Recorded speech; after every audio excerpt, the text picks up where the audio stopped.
And we are live. Hey, Concrete.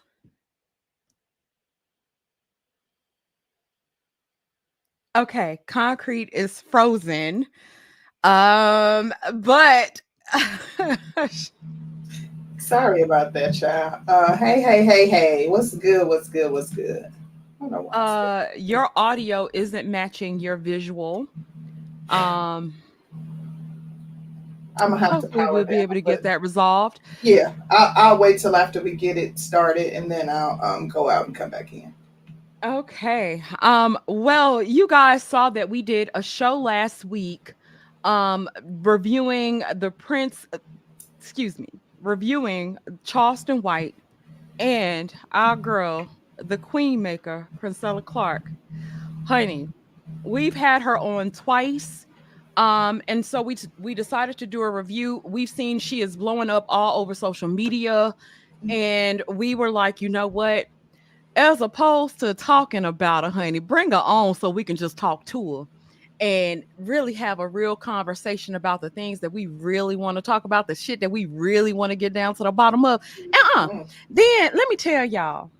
So I was going through the comments, and we was talking about crime against women. And there was a lady that made a comment in the chat. She and I had a back and forth, and Prince Stella said, well, y'all worshiping these black males and shit. That's what the problem. And I was highly offended. And so I said, let me call her ass up and see if we can get her on the show so we can really talk about this. Cause I love black men. I love black men. I love black women. I don't worship nobody though. I worship God. I worship God. My husband. But really felt that we had to get her on the show, get her back so we can have a really, really good live discussion about it. So without any further ado, the goddamn queen maker herself, Princella. Hey girl, hey. Hey, what's up? What's Mm, up? Girl, I told you I had to call you up. I was like, nah, you ain't not you talking shit in the chat, not you talking shit in them comments, talking about some black male worship. Yeah. And I was like, oh, I'm real sensitive. And so I had to come see about it, like what's going on.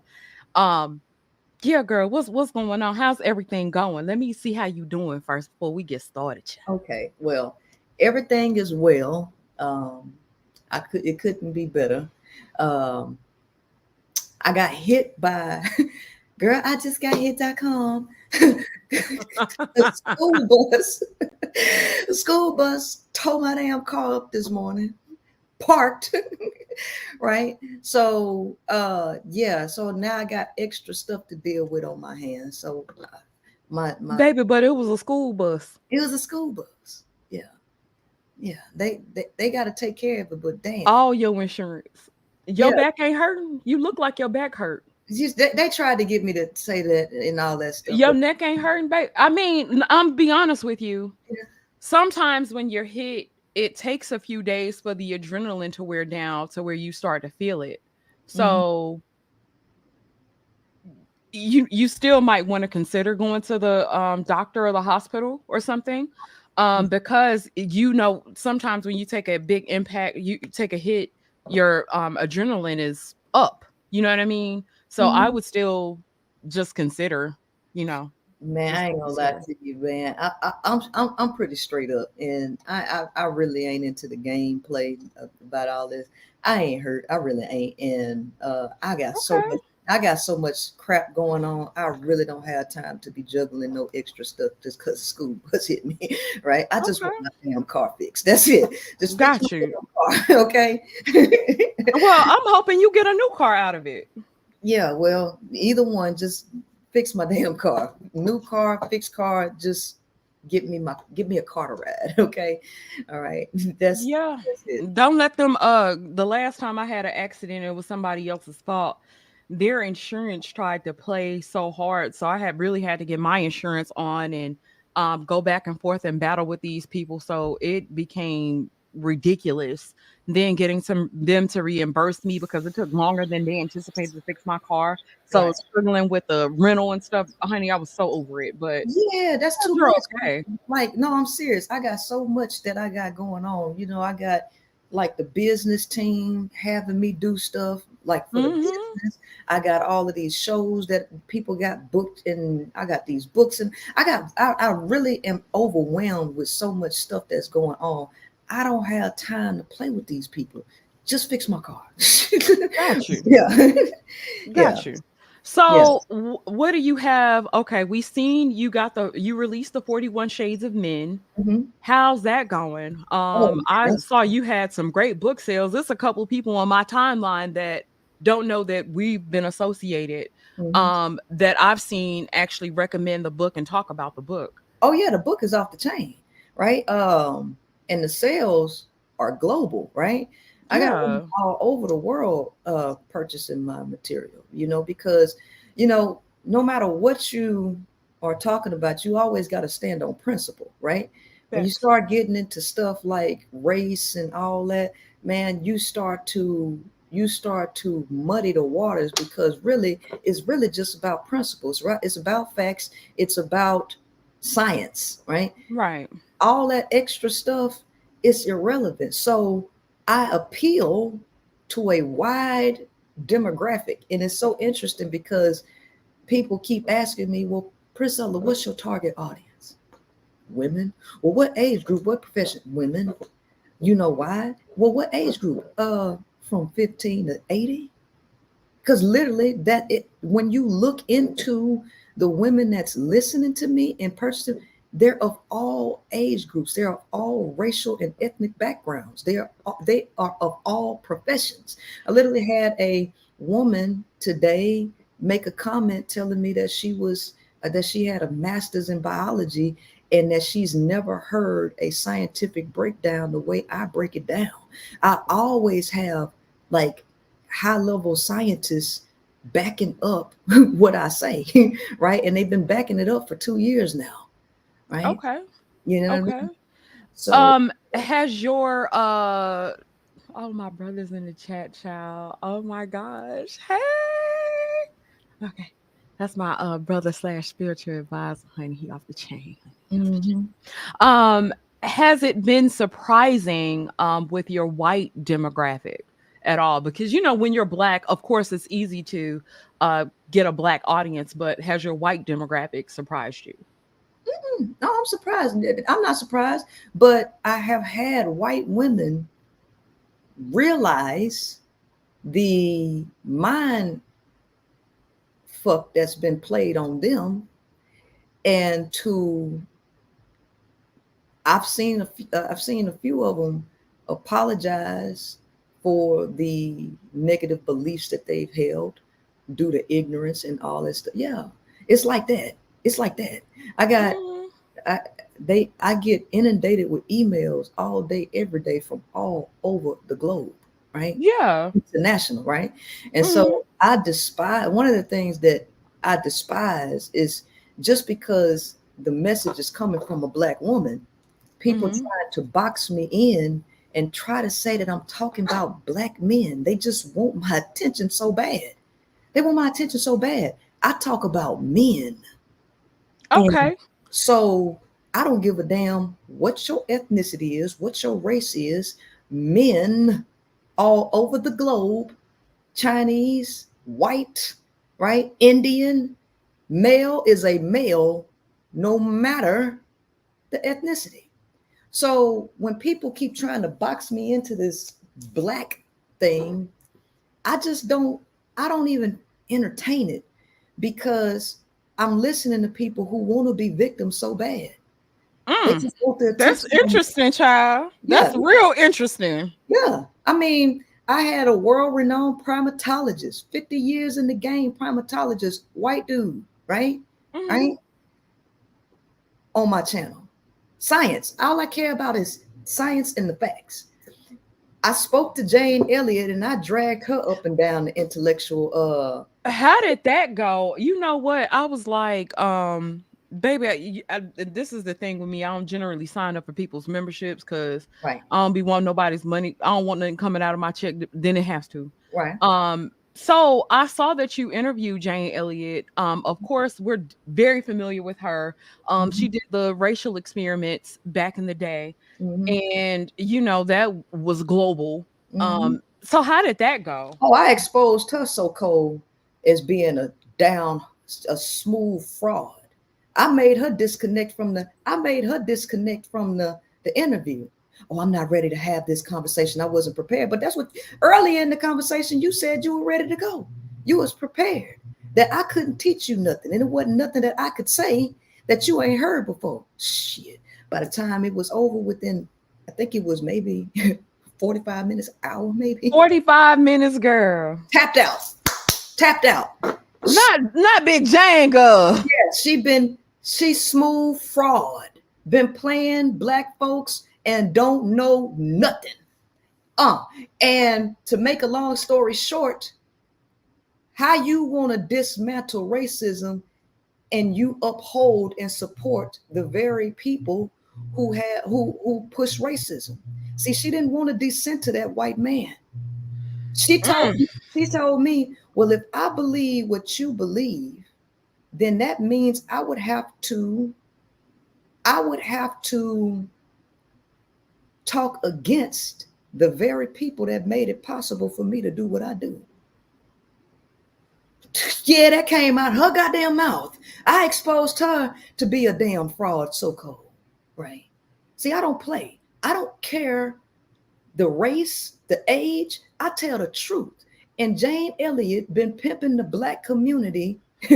Just telling we bought into it hook, line, and sinker, because it seemed like, every time a white person shows a bit of empathy for us, we're always ready to invite them to the barbecue. We want to have them over. We want them to be able to sit down and kick up their feet. And I think it still ends up turning into them receiving extra attention, extra affection, and shit that should be preserved for our people. We end up doing the same thing that we're trying to get away from as it pertains to them.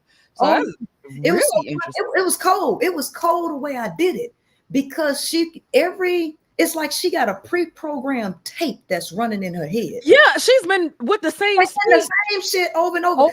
And she's been making money doing this, right? She has. She's been talking to black folks, and they've been, hey, Jane, I love me some Jane. Baby, when she got to me, though, baby, it was so easy for me to dismantle that. She started talking about the pale, stale male and all of that. But sweetheart, you're married to the pale, stale male. You've been fucking the pale, stale male, right? So it's cool for you to say that the racism and all of this, baby. When I got done tearing all that shit down, she started talking about black folks blaming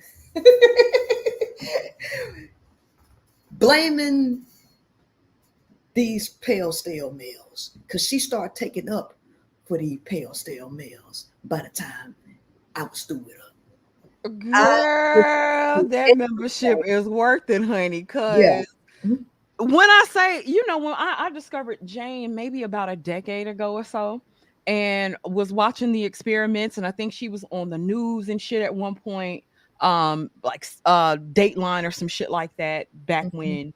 And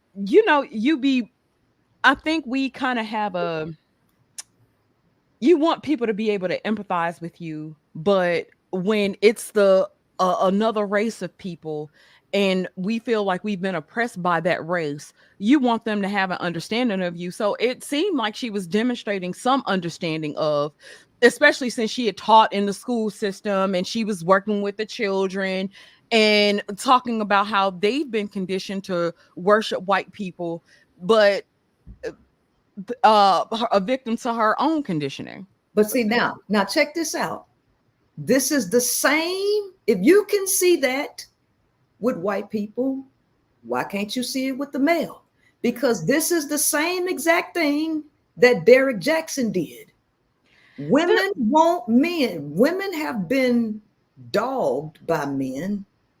They have been hurt by men, let down by men, And as soon as a man sound like he's empathizing and understand a woman, they flock to him just like that. But guess what? When Derek Jackson started doing that, what did the men say?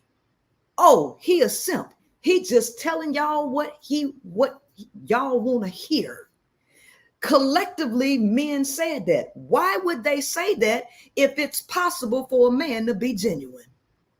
Well, I would beg to differ. What about Kevin Samuels? Because Kevin Samuels' audience was predominantly female, and females were going over there for his validation. While they dogged Kevin out, they were his biggest supporters. Yeah. So in one breath, you have a guy that's feeding you what you want to hear, and on the other side, you have somebody that's telling a version of their truth about women. No, because then it would be the same thing with women. Okay, when women tell their version of truth about men. But no, the women that called up to talk to him were not the ones that didn't like Kevin.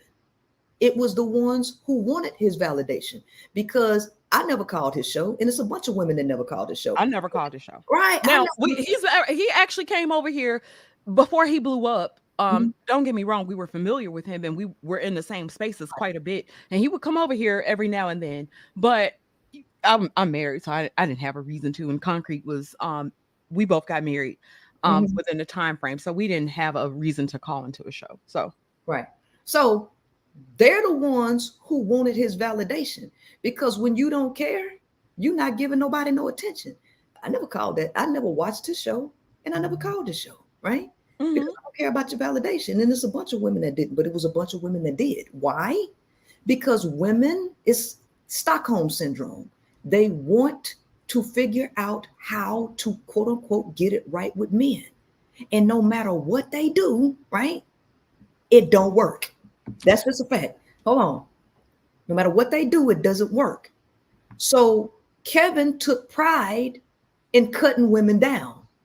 He took pride in slashing them down. This is the definition of Stockholm syndrome. The same people who cut you down, you're wanting them to empathize with you. You want them to validate you. So I don't see no difference in Kevin Samuels and Jane Elliott and Derek Jackson. I see no difference in either one of them. Remember, you stand on principle, right? Principle applies to a wide range of topics, subjects, and disciplines. Principle. So what we're talking about is the principle of deception, the principle of Stockholm syndrome. They called to get abused, told that you ain't enough, to tell a six-figure woman that you don't qualify. They called to get abused. People who are abused by people have something called Stockholm syndrome, where they show empathy and some type of emotion towards the abuser, right? So there is no difference with women wanting that from men and Black people as a whole wanting that from people like Jane Elliott, which is the reason why Jane Elliott was able to make so much money, because niggas just want validation from white folks. They're finally getting it. Somebody understands us. No, the fuck they don't. They playing you. And men knew Derek Jackson was playing women. They knew that, which is why they collectively called him a simp, and was so happy when it came out in the open that he was just as degenerate as they said he was, collectively, because men know each other. So if men know each other and had this same thought and had a collective thought process about Derek Jackson, the thought process about Derek Jackson was not like that of Kevin Samuels. Because Kevin Samuels was not stroking women's egos and telling women what they wanted to hear. He was telling women what men collectively wanted women to know. They collectively want to beat up on women. See, that's the part that you're not getting. No, I don't get me wrong. Don't get me wrong, because there was a certain whoop that trick culture, and I would say that Concrete and I experienced the whoop that trick culture firsthand. We've experienced that. the space that we've been in, and I would say that we've actually rectified that, because we've come to an understanding of what that actually was and the space that we were in, and had to kind of come to like some conclusions about it. You know what? There are some people in this space that want you to get up on these panels, want to see niggas dog you out, want to see niggas talk crazy to you, want niggas just talking real reckless to you, talking up under your clothes. I don't necessarily disagree with you there. That being said, a lot of times I'm not gonna say that I thought that Kevin was lying to these women. Now he may have said the things that men wanted to hear as far as the beat up aspect, but in another aspect, I think he was honest with a lot of women as far as their dating standards, what they wanted from a man in comparison to who they thought they were as women. You got a woman with 5 kids by 5 different niggas talking about she want a 6-figure man, and it's the likelihood of that happening is probably not going to happen. But you know what? I tell the women the same thing. I tell them Kevin Samuels didn't lie about that. Why? Because men are incapable of reaching women's height. And so what you're asking for is delusional, because men collectively can't even meet basic standards. So in order to get women to get with men, you literally have to bring women down. So what does that mean? That men aren't able to meet women's height in their basic standards? It's real simple, because guess what? The woman that got him to go viral, she was a 6-figure earner. Right? Yeah. Okay. When it comes to money, the very first thing is we ain't making that. We can't do that. So if women start to elevate financially, emotionally, mentally, spiritually, men will not be able to reach those heights. If you go to the website that they always reference and say, put what you want in a man there, whatever you put in, that's only 1% of the population. So here's the thing. Women are actually you hear it from them. You hear it from them. The reason why women can't find a man, because they became the man that they wanted. They say that out their own damn mouth. So what we not gonna do is act like Princella's not saying something that they are not acknowledging themselves. So what the fact of the matter is, if you allow women to elevate without the male, the average male will not be able to reach her standards. So in order to get Black women or women with men, the only way that you can do it is to keep women from moving up the ranks. That's the only way. That's interesting. Male can't do it. He can't do it. That's interesting. Seeing as though we have men on average have higher earning potential per year. Just their average earning potential is higher than Black women. If we just look at Black men versus Black women. And then if that's the case, I don't think we would have so many single mothers in the predicaments that they're in, because it's not a man that's holding them back. Okay, first and foremost, what is earning potential? Because potential and kinetic energy ain't the same. It's what they earn per year. Potential is in fact, though. I misspoke, though. It's not even their earning potential. What the average Black man's earnings versus the average Black woman's earnings, I think there's like a $10,000 difference. Okay, all you have to do is pull up the facts. That's all you have to do is pull up the facts and post them, right? Because the fact of the matter is, studies have shown that Black men's earnings are increased when they're married to Black women, because Black women are the number one contributors to men's income. Leave the male by himself. Where's all this homelessness, right? Where's all this homelessness? Where's all these men making so much money? Because if they are truly making that money, why are they complaining about these things? The fact of the matter, there are more Black women in higher level degrees than men, than Black men. I agree with that. I agree with that. So, and I'm talking about professional degrees. I'm not talking about. I agree with that as well. Okay, so I've that looked means at those stats too. I agree with that. Guess what? Where the Black men at for those women? They can't. They're going overseas because the women over here are too masculinized. No. Let me tell you something. Jay Rello ain't no damn masculine. Jay Rello is not a nigga that we No, was right, but referencing. I don't it's even know a who bunch- that is. I'm trying to get you to understand it's a bunch of them niggas going overseas.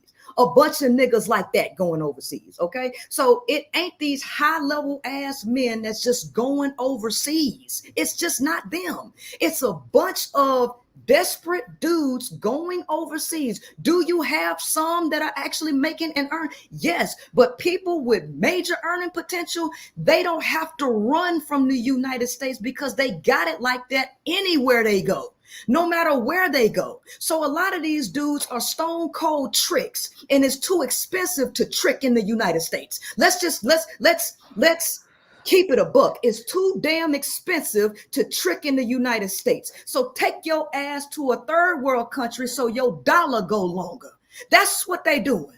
Okay. So the fact of the matter is, if you elevate as a woman, these dudes will look at you as quote unquote too masculine. Because let me tell you what masculine energy is. Masculine energy is work ethic, willpower, and determination. And a person who puts in work is operating in masculine energy. If you moving, if you're just doing, you're operating in masculine energy. And because women are dual by nature, women have access to femininity.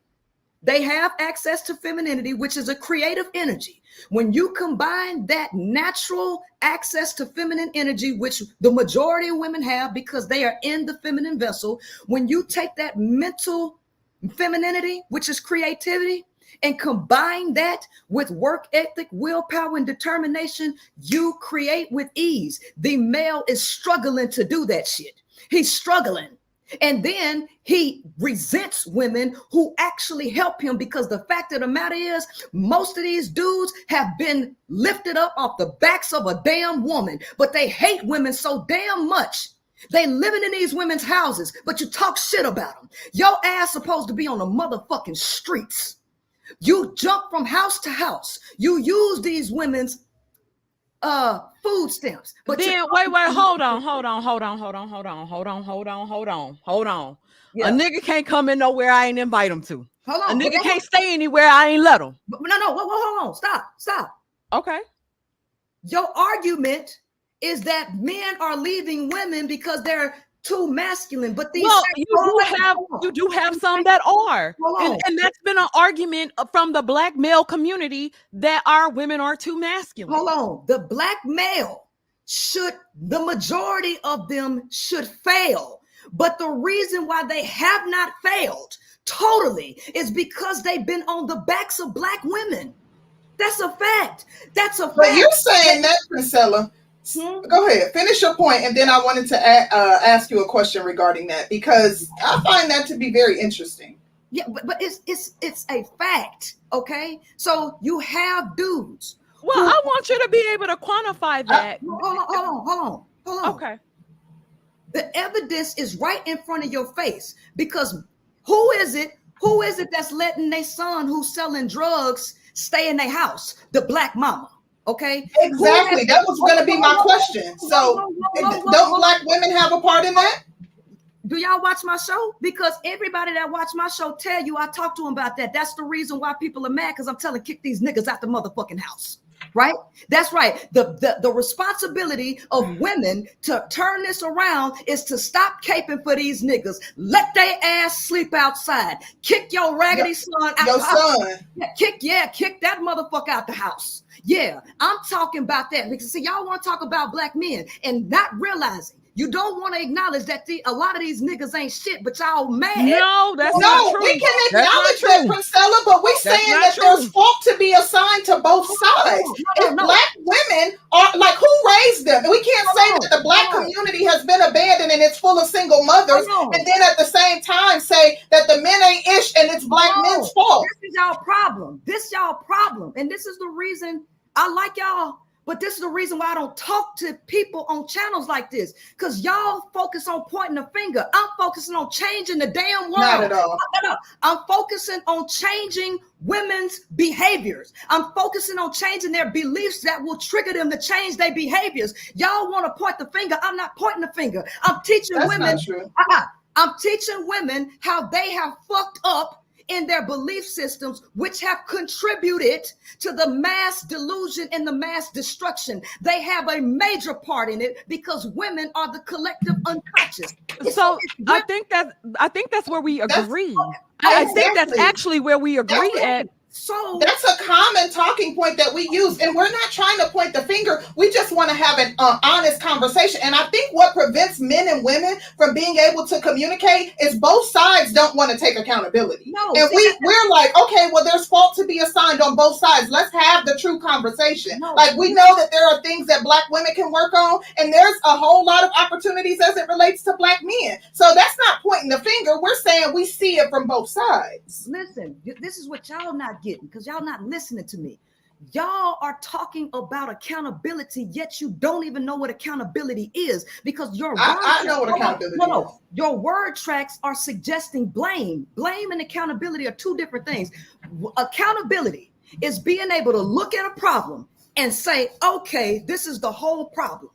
And in order to change something, I got to either change this part of the equation or this part of the equation. To take accountability says I'm in total control.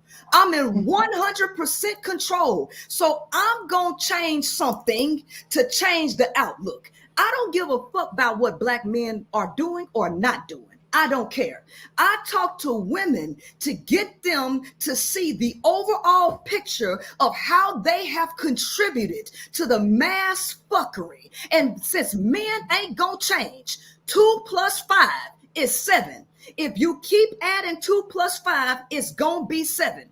Men are 2. They are the number 2, and they ain't gonna change. There's nothing you can say to them, ain't nothing you can do for them. They are not gonna fucking change. So the only number that you can change in this equation to change the answer would be the number 5, which is the woman. So I'm telling women, if you're tired of the answer being number 7, stop focusing on men, because that motherfucking number is not gonna change. You got to change. And let me show you what your beliefs have done to contribute to the mass fuckery. So, and how do I do that? I teach women male psychology. I teach them the male nature, because women's number 1 decisions revolve around relationships with men. When women learn men and stop making decisions that include how the fuck he feel, she can make decisions. So she would not throw her children out to submit to no fucking dusty. He would be out.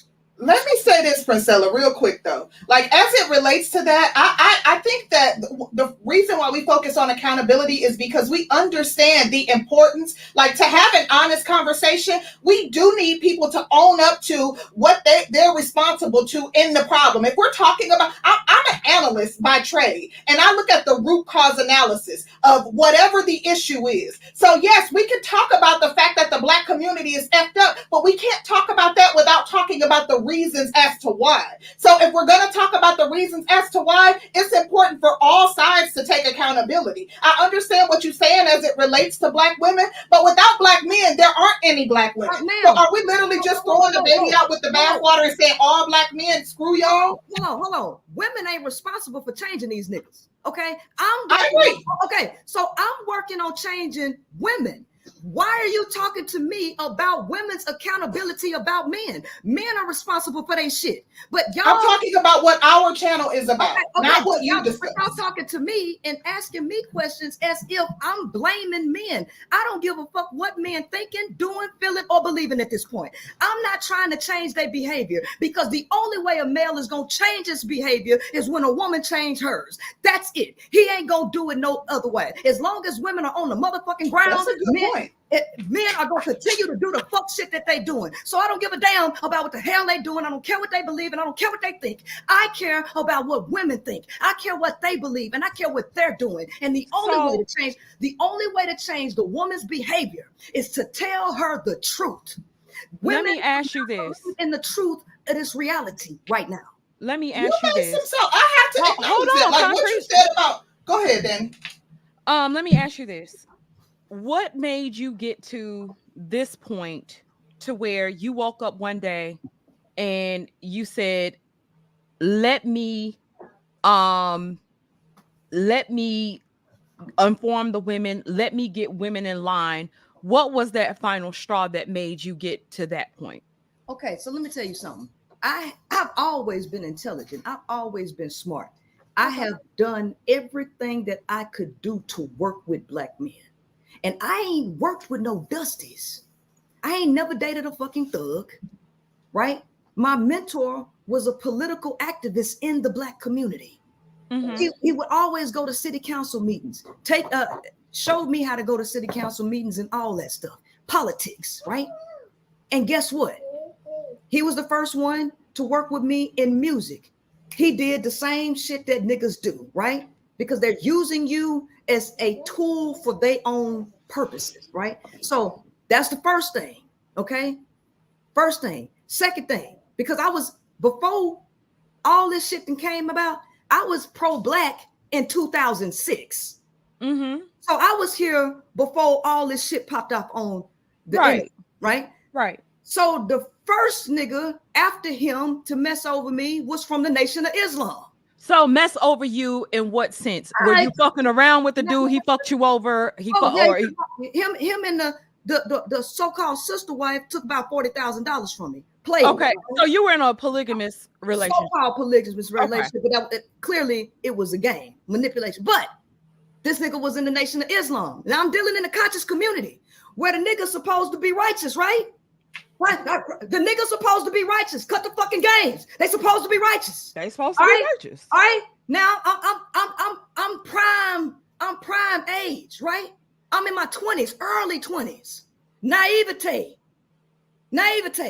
right? But I guess it's my fault for being naive at 20 years old. We're not gonna let No. Nobody's saying that at all. I'm not saying y'all. Yeah. I'm talking about the collective narrative. Okay. That women's supposed to know every motherfucking thing with no goddamn life experience, and we don't hold these niggas accountable for nothing.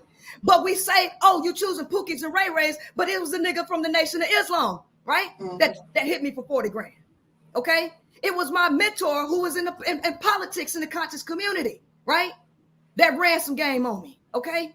The next motherfucker was somebody who was supposed to be my friend. Set me up for $2,000, right? Mm-hmm. Okay. So I didn't have motherfuckers hit me for a lot of money. Let me tell you something. You don't continue to go through life and not learn a goddamn thing. Okay. So here's the thing.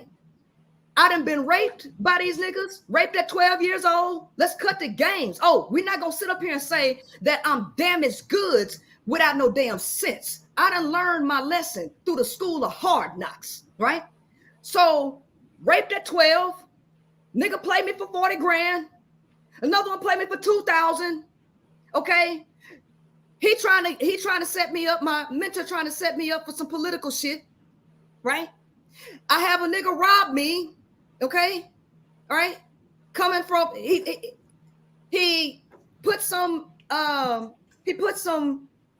this is at the beginning of the internet thing. Right. So they had this little modeling thing going on. To make a long story short, motherfucker set me up and robbed me, right? Okay, so this, I have a nigga, I sell him a CD, we play dominoes, he asked me to have sex with him, I tell him no, he pull out a gun and put it on the table and say, you know, I can take it if I want it.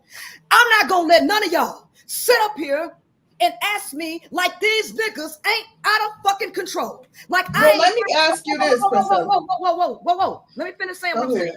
Because I got a lot of life experience. And the one thing is, we all do. Hold on. I'm in my own lane, doing what I'm doing, talking to the world. I'm not talking to niggas. Okay. If they getting their feelings hurt by what I'm saying, because what I'm saying register with them, because I ain't put no color on what I said. I said men. Mm-hmm. I didn't say black men are incapable of love. I said men, right? Mm-hmm. And so I had a Mexican dude, took me on a date. This all in my early 20s now. Took me on a date and almost killed us, right? Almost flipped us off of the overpass, right? Okay, I got a lot of life experience and I see these dudes, and the last straw that broke the camel's back, right? Oh, let's not talk about back in 2018 when I went out of town to Virginia. So I was pregnant at this time. And my ex-husband, to make a long story short, we got into an altercation and he bruised up my arm while I was 7 months pregnant. My phone butt dialed a guy that was supposed to be my friend at the time. We was always talking on the phone and doing live videos together at this time. My first place, I'm like, I'm stuck in the house. I got to get away. So I was going to go to New Jersey with my homegirl, my female friend, but she was busy at the time. But I still had money after having to sit my ass down, and I was going to get out of town just to hang out and just get away from that situation for a minute, right? I go, he say, okay, we can hang out. I'm doing the Black Panther party. You could come to the Black Panther party and all of this. And his girlfriend, we was all supposed to hang out. He told me, hey, you go stay here. I say, that's cool because I was trained in the military and I did my AIT training out there. I'm gonna see if I can link up with the people that I had built a good relationship with out there. I want to see if they still there, right? So I get there and this nigga flipped the script on me like it wasn't nothing. That motherfucker left me stranded in goddamn DC. He left me stranded in DC, right?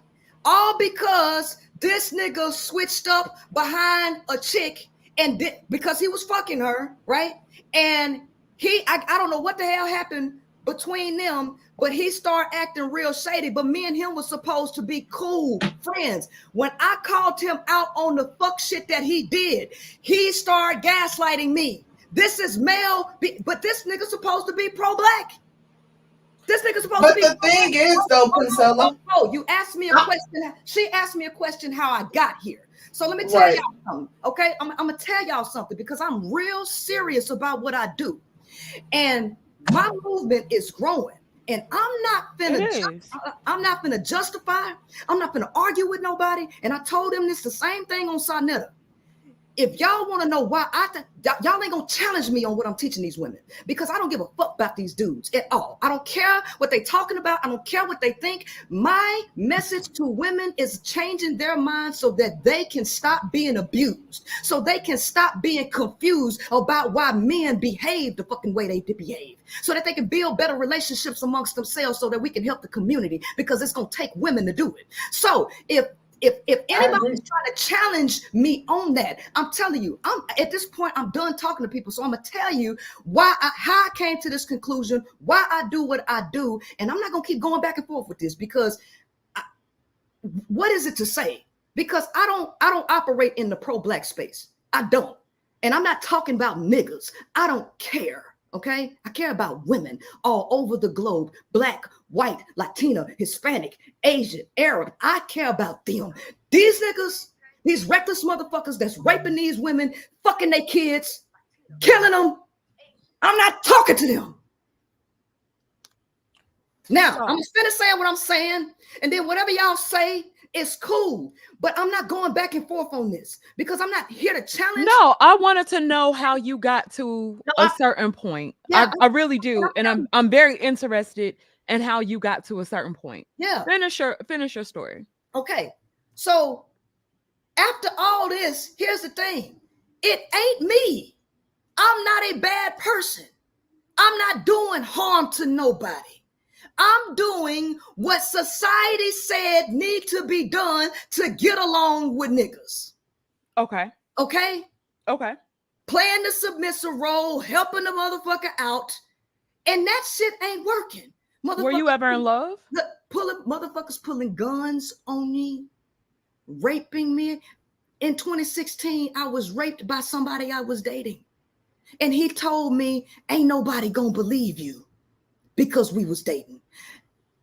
I have had a series of experiences that tell me that what y'all talking about out here is a fucking lie when it comes to men.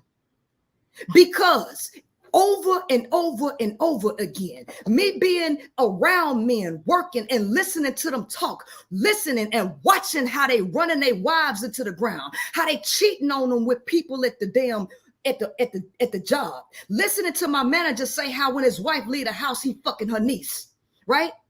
I'm seeing all of this for years, starting at 12.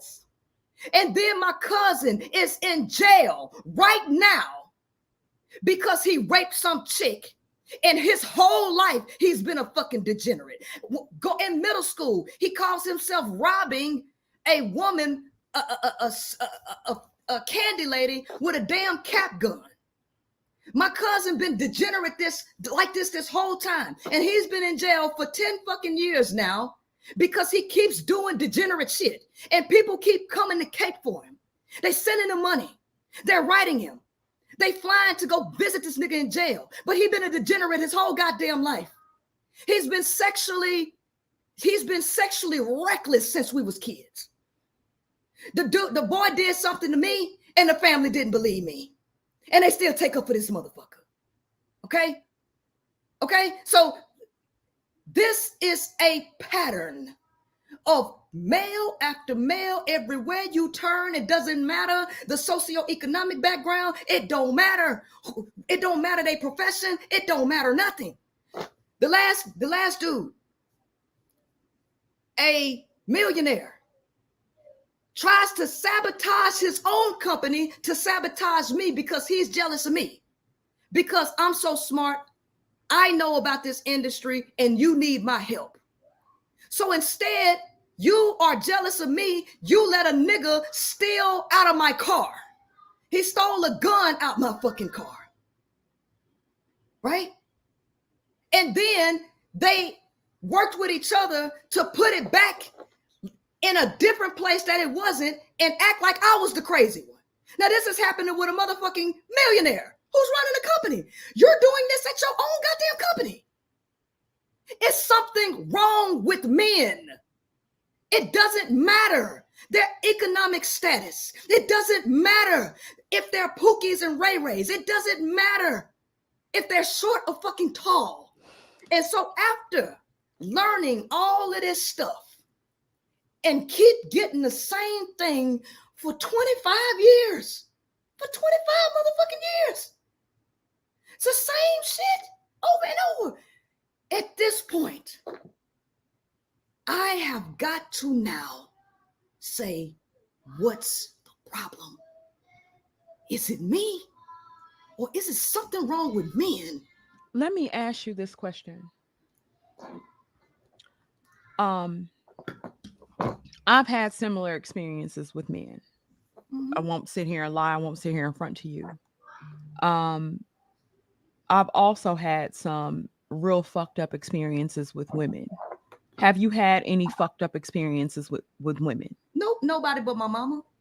Nobody but my mama. And let me tell you, let me tell you some of the experiences that I've had with random women, because I've always been a tomboy and I've always kind of stayed to myself, really. And most of my friends were male. You know, I was in the military. All right. I worked in the car industry. And I've not really had bad experiences with women. The only thing with me and women is because I was a tomboy and I rapped and I was kind of quiet and stayed to myself. I didn't really mesh with them because we didn't have nothing in common. But my high school friends, I still keep in contact with them. When things went bad for me, my best friend was a white chick who I'm still in communication with. My other friend, I'm still in communication with her. Women have not done to me what men have done. Now, my mom, she's something else with her, because my mom went through a lot of trauma growing up, right? And so we could sit up here and act like, back in the day, family was really good, but let's keep it a buck. My grandpa was whooping my grandma's ass, beating her, right? She had 8 grandkids, beating the fuck out my grandma. And one day she got tired and hit him upside his head with a fucking magazine rack, right? My other grandmother, my dad's father stabbed her 8 times and was sexually molesting my aunt. Yeah. So yeah. So this thing, I give a fuck about women at this point. I have done all that I can do to help these niggas. But let me tell you something.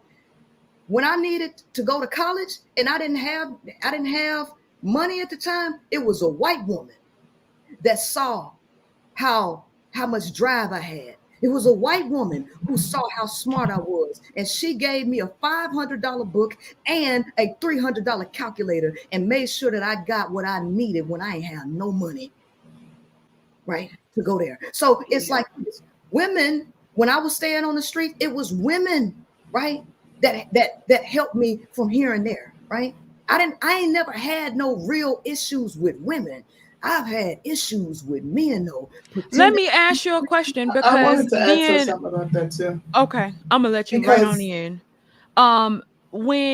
So if you're talking to a person like me who has had bad experiences with both sides, to where women have fucked me over, women have set me up, and I've seen women in my own family.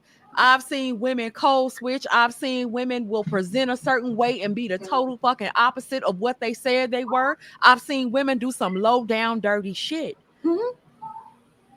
What would you say in regards to that? And the thing with me, the shit that happened to me that came by the hands of a woman, wasn't no man motivating her. So a lot of times it wasn't men's motivation behind the motives. But see, that's why y'all will never figure out the problem. Y'all will never figure it out because y'all are this world. You're not gonna understand something. If you put your face up against the wall, you're too close to the wall to be able to see the whole wall. You can only see here. If you pull away and see everything from a distance, then you'll have a better understanding. That's what I do. So explain that, because this is what I do often. First and foremost, if you have a belief implanted in your head, the people who implanted the belief in your head are controlling you, whether you see them or not, whether they're in the same vicinity of you or not. It is the beliefs that have been programmed into women that have women operating the way that they do. And what is the program? These women are not programmed with female philosophies. They are programmed with male philosophies. Okay, that's a fact. So then, wait a minute. Hold on, real quick. So then it would go back to them being a victim and them not taking ownership of their own shit, good or bad, indifferent. Because you're talking about a female you're talking about philosophy. No, because you're talking about women being programmed with certain philosophies. I understand what she's saying. Because the social constructs that we buy into and that we're taught from the time that we're young, essentially are all man-made. All of our programming. So if we're not going to be intellectually honest, then what we talking about? Because the fact of the matter is women are the ones sitting in the church. They're sitting in the church. It ain't men. And these philosophies that women are being programmed with are male-centered. Okay, so let me tell you something about biology. You have a conscious state and an unconscious state. Unconsciousness. Let me make sure you understand. Unconsciousness is a state of total unawareness that happens on a biological level. Your parasympathetic and sympathetic nervous system responds to environmental stimuli, unconscious and unaware by the conscious mind. Critical thinking is the masculine part of a person's mind. The United States has effectively taken critical thinking abilities away from people and kept them in a total unconscious state where they do not question the status quo. They do not question what they're being programmed with, and they just roll with it on an unconscious level. To ask people who are in an unconscious state total unconscious state. To operate with conscious awareness when they are in total ignorance is unrighteous judgment. And so what I'm trying to do, it's unrighteous. But what about men who are in an unconscious state too? What about men who, because men also endure trauma. Listen, y'all need to listen. You asked me about women, so now you can ask me about men. You need to understand the structure. Men are not the ones programmed. It is the woman that is programmed. No, listen to me. Listen to me. You ain't watched my show, so you're gonna have to, clearly you're gonna hear some stuff that you ain't never heard before. So we live in a hierarchical structure of patriarchy that places the male on top of the female. Males, their biological or psychological wiring requires that you train them the way you want them to go before the age of 5. What has occurred is patriarchy placed men in a position of freedom where they are not being controlled like you control your daughters. So men are not programmed. They have been left to run unconsciously wild and be controlled totally by their biological nature. So that's why women putting so much controls on their daughters and letting their boys run wild, which is a falsehood.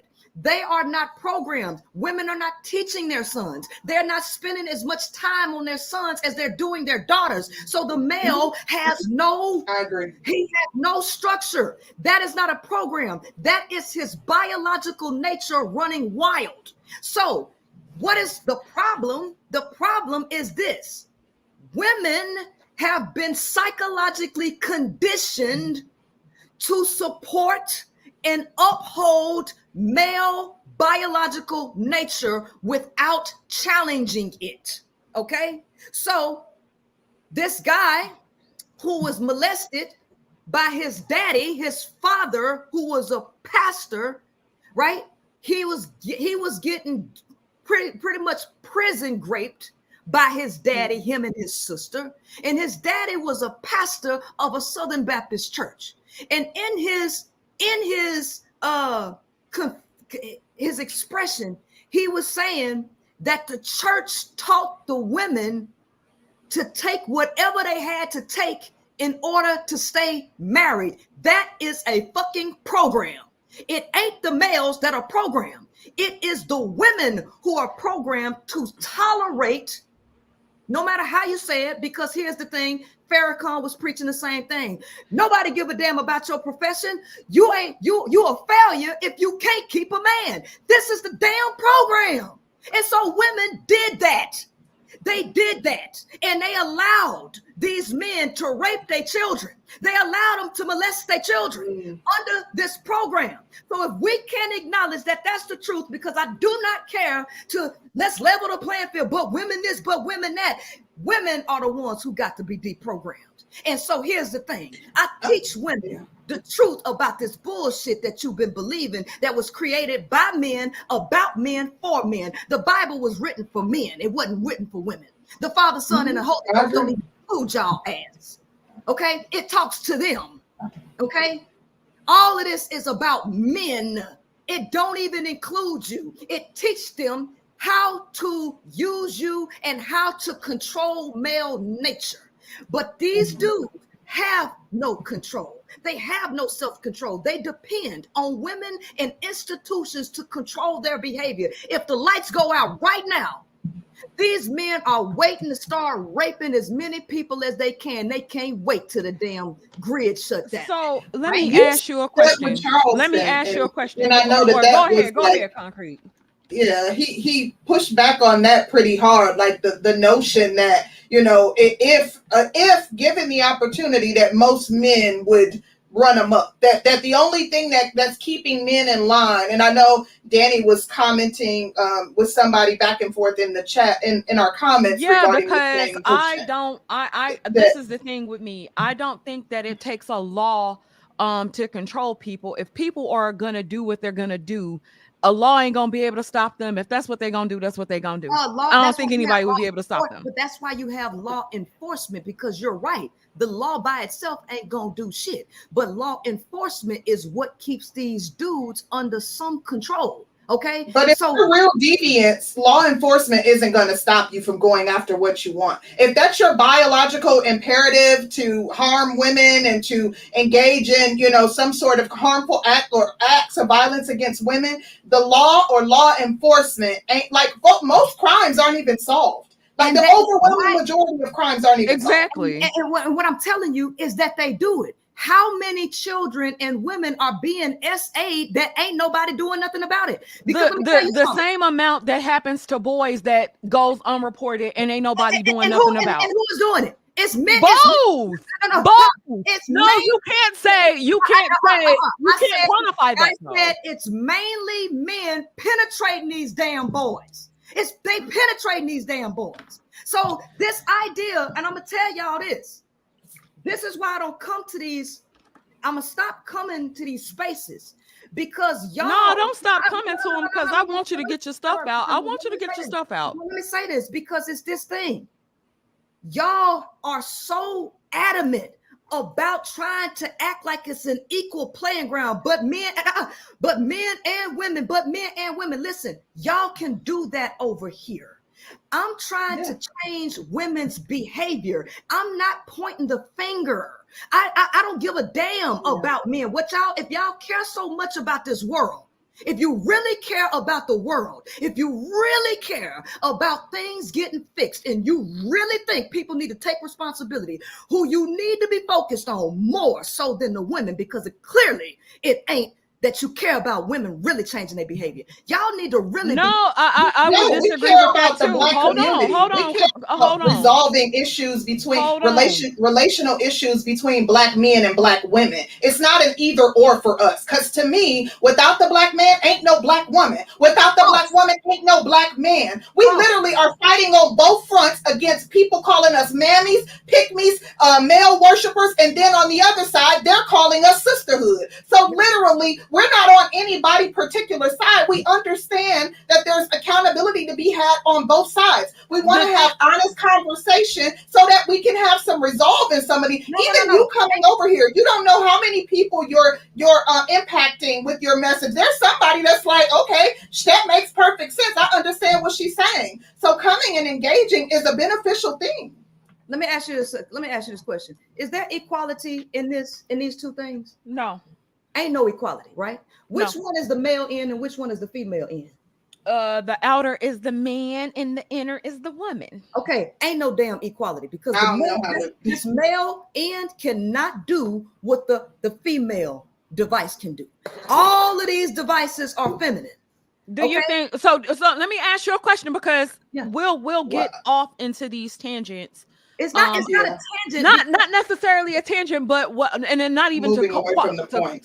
But it's what I'm trying to understand, and that was actually one of the questions that I had for you.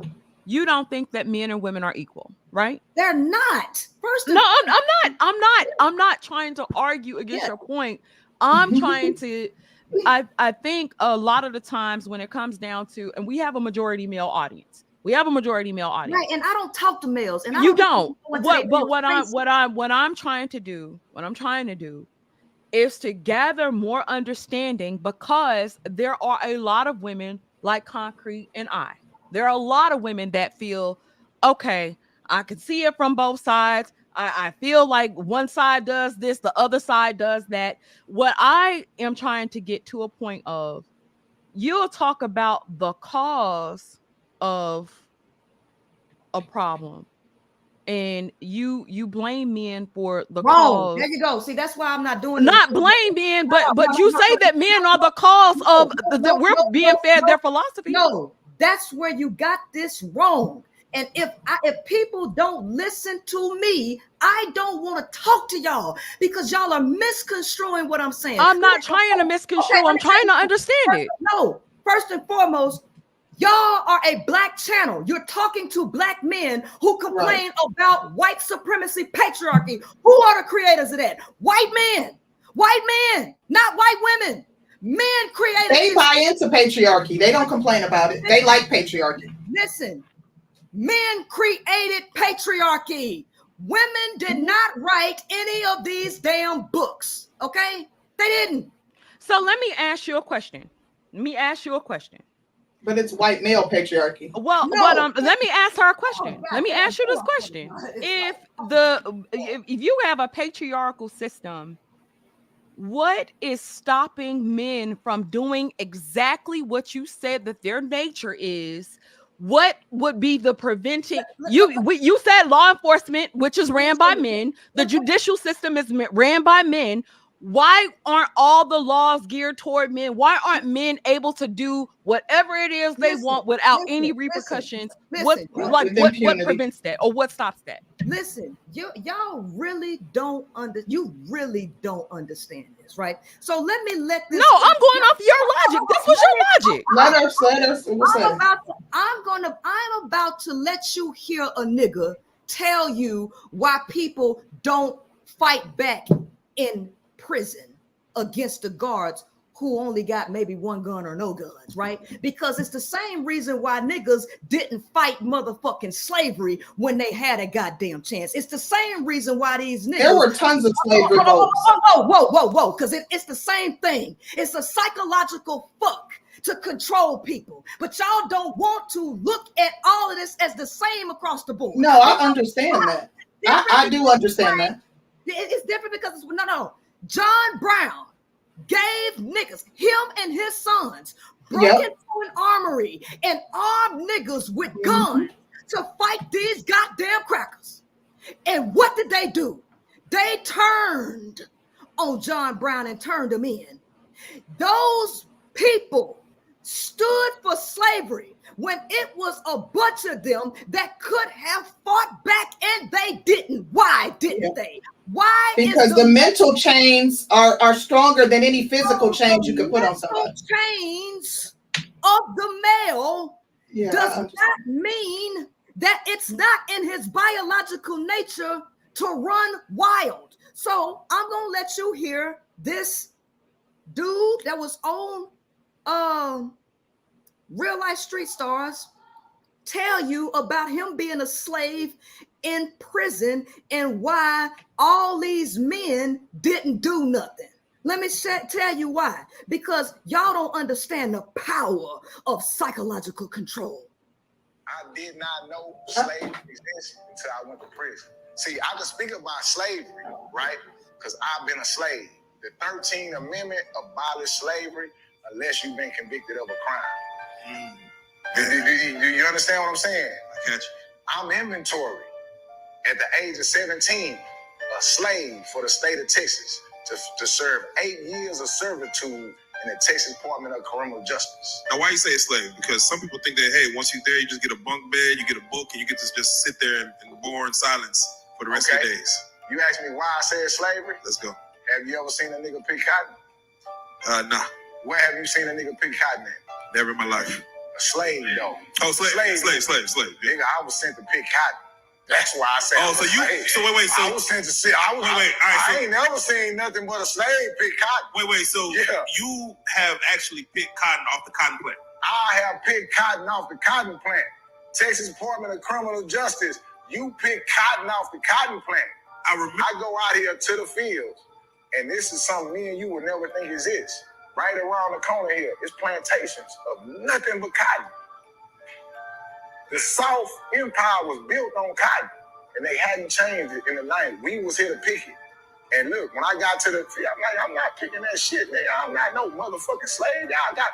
They drew their guns. You ask what happened. You say, what happened? Right? Oh, they trained for niggas. Oh, you one of them niggas. You think you ain't gonna pick, huh? Yeah. You think you conquered, Toby? Rolled right up me on them guns, told me get down on my hands and knees or they gonna shoot me. That's what I'm telling you. They got, you are a slave. They have the right to kill you if you pose a threat to leave in this structure. No, damn. This is jail. So I am a slave. If I run, they shoot me in the back. How many times you thought of running? None. What you mean? So let me, at any point, did you feel like, man, if we all get in this together, we can overtake this shit? That shit sound good, right, bro. That shit sound good. And I'm going to get to that, right? So to this point here, right? They made me get on the ground. One of them got off the horse. He got off the horse. If I made any moves, you get smoked. They get a free kill. They got notches on their shit from niggas they done killed. Yeah. They keeping the score. Do you hear what I'm saying? That's why I say, let's not play with this shit. This is slavery. This is my first day. I'm like, you, what the fuck is this? You still a child? Yeah, you still a kid too. You what, 17, 18? I'm 17. 17. Like, what the fuck is this? Make me get on my knees. One of them get off, handcuff me, right? And I'm thinking this, well, at least I get a ride back in the building. I'm out this shit. They got me fucked up. No, that's not happening, bro. Guess what they do? You know, do they whip you? They don't whip you, right? That's what they do. It's hot outside right now, right? Yeah. They have a trailer. Everybody know of a trailer, like they go on the track, back of a truck. Yeah. They have a trailer that's enclosed with a fence, a regular fence. Yeah. They handcuff you in this trailer, put you in this trailer like this, no seats in the trailer or nothing, for the rest of the day. Welcome to burning hell. Dude, I'm telling you, I've been a slave, bro. And that shit ain't nothing to play with. I can tell you this, though. By day 6, I was the most best cotton picking nigga they ever had down in that motherfucker. Look here, say, look here. And I wasn't the only one. It was some stiff cotton picking niggas down there. You hear what I'm saying? Hey, nigga, I'm telling you the honest truth. Meaning, they have perfected on mentally and physically breaking niggas. And listen, if you got 2 out of line, I'm finna get to your story too. Listen, that's them breaking. After that, if you get 2 out of line, them niggas will whoop you out there. Hey, you fucking it up for everybody. Nigga, if boss man say this nigga ain't acting right, them niggas will whoop you out there. So I went from that to having fights out there. And guess what? Fight, win, lose, or draw. Back to picking cotton. No matter what. Back to picking cotton. I did not know slavery exists. Confucius said, men are moved by 2 levers and 2 levers only: fear and self-interest. The reason why these niggas are not doing what they can do and will do is because of fear. If there is no fear, that's the reason why they say you should be looking for a God-fearing man. There is a reason why Christian code or religious code was written the way it was written, to command and control men through fear, because men are moved by 2 levers and 2 levers only. When men no longer fear anything, their biological nature is going to take control, because that dude went to prison for doing something that was in his nature, and they broke his ass and made him fear death. They made him fear getting his ass whipped. So it still doesn't answer my question, though. It still doesn't. No, it doesn't. No, it doesn't. As it pertains to women, I can understand why a man wouldn't do something to a man. What I'm saying is, and what I'm trying to figure out, men are physically stronger than us because of fear of the white folks. That's what I'm trying to get you to understand. We live in a white supremacist society. Yeah, but if you're saying that the white man is the patriarchy, the white man started the patriarchy. Lord, why is the white man protecting women? They don't want these women to call the police on them. Yeah, you're missing my point. You're missing my point. What I'm saying is, if you have white men, and let's leave black men. Fuck it. We're not talking about black men. Let's talk about white men. Okay. You got white men in charge of everything, right? Mm-hmm. White men, the philosophy, patriarchy, that's all them. Mm-hmm. What is stopping white men from harming white women? What stops them from doing that? First and foremost, you don't know that they're not harming white women, because you only know what you're allowed to see via the media. I think they are being harmed. Okay, but I don't want you to misconstrue my point. Hold on. Because first of all, there are 2 things going on here. 2 things. You have a major power source of men who control the industries. They control everything. They are over the drug trafficking, sex trafficking, and all of this. It's them, the people that are in control. Okay, so let's not act like they're not doing it. Okay, because that's say that. Hold on, wait a minute. You're saying what's stopping them? Ain't nothing. Yeah, but well, let me say this, because if it came down to it, then no woman would be safe. No, boss. Because look, women are a resource to men. That's the thing that y'all don't get. Women are nature's resources. Men cannot exist without women. They need women. They need women for all kind of shit. So they can't take them all out. They have to use them and drain them. They have to use them for sex. They have to use them to do. So why aren't all women slaves? Oh my God. They are in too many different areas, right? They are in too many different areas, which is the reason why there is a major push or fight against women gaining their independence. The mere fact that women had to be put in a system to keep them from being independent of men puts them in a position of slavery. To indoctrinate women to think that they need men and to rely on men and to help men. Women are doing everything and men are taking the credit for women's fucking work, right? And it's written in all of these books. It's written in Think and Grow Rich how men have used women to further their goddamn shit. How women do all the goddamn work. It's written right in here in the white man's book. So here's the thing. You can sit up here and see these white men take credit for black folks shit right in front of your eyes. If they can take credit for a whole racist creation, you don't think that they would take credit for women's shit and put their name on it? That's not what I said or indicated at all. I actually agree with that. Okay, I agree with that point. So you're not listening because all of this shit is connected.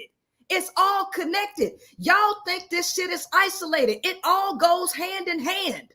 That's slavery for a person to put you underneath them and suck your resources and put their damn name on it. The men cannot completely eliminate women because men need women for their very survival. And if y'all really watched my channel and how I break this down psychologically, going into the male's mind and showing you from birth, from conception to his grave, how dependent, how codependent they are on women.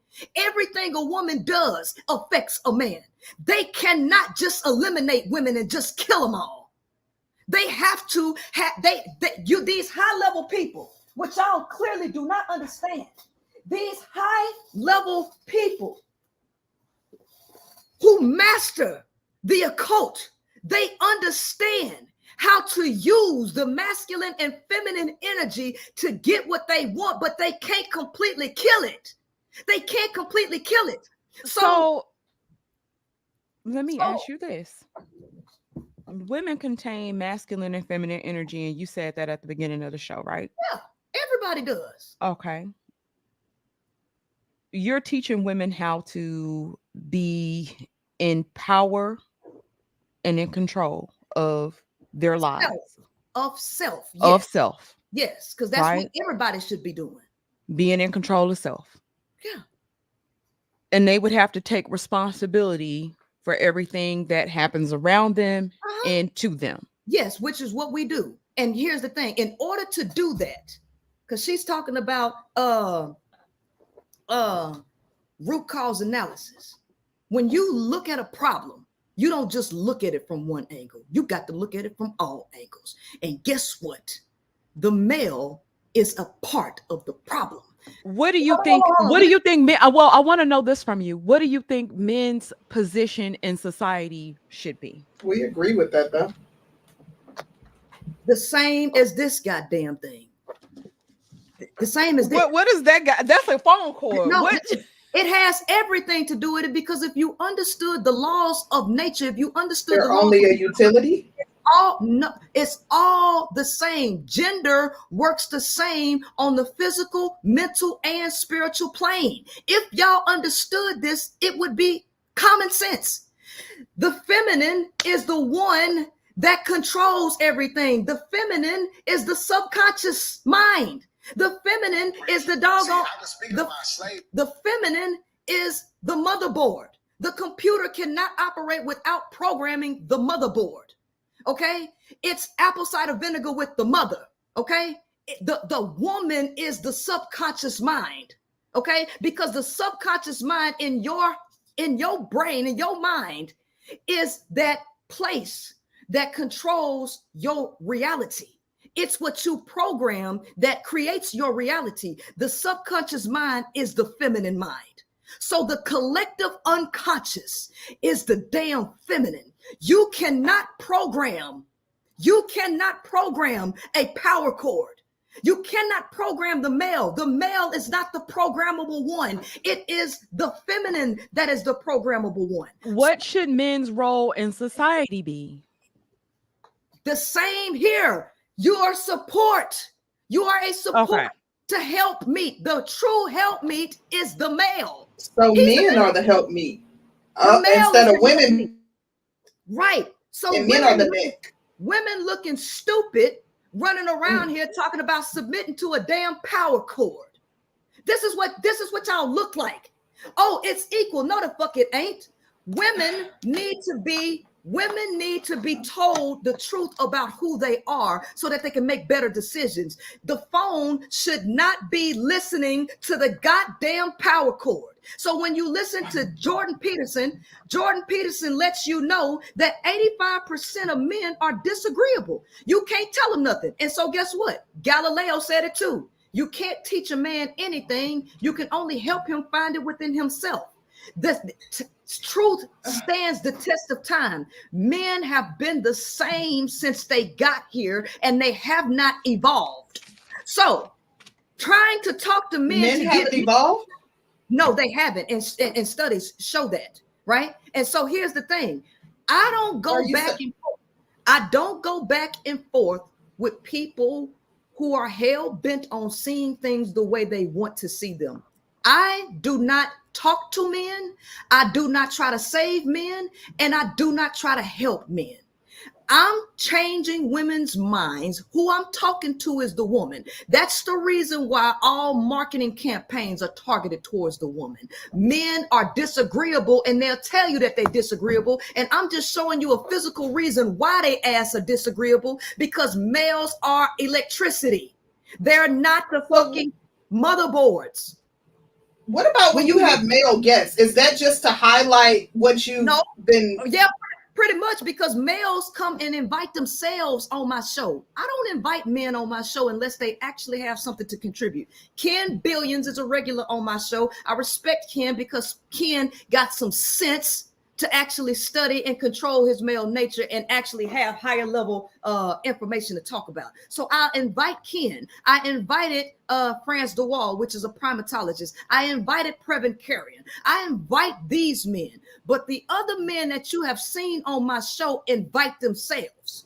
Why do they invite themselves? Because they want me to hear what they got to say. They come in there saying, I can challenge you and challenge your points with logic. Then when they get there, they talk some emotional shit, but we this, and women supposed to do that. I don't want to hear that, because I'm not going to your spaces. I do not go to men's spaces. This right here is a majority male audience. I'm in a space where I'm talking amongst a bunch of disagreeable males who don't even listen to women unless women are catering to them. Because let me tell you something, to show you that's the truth. When I was pro-black, 90% of my audience was black males, men. When I start talking to this, them demographics shifted real quick. My audience is 95% women. So in order for you to have a majority male demographic, you have to be tilting your message to them, because they are not going to listen to something that puts their ego on Front Street. They not going to listen to a woman talk truth because it sounds like she hate they ass. So ain't no way that you'll be surprised.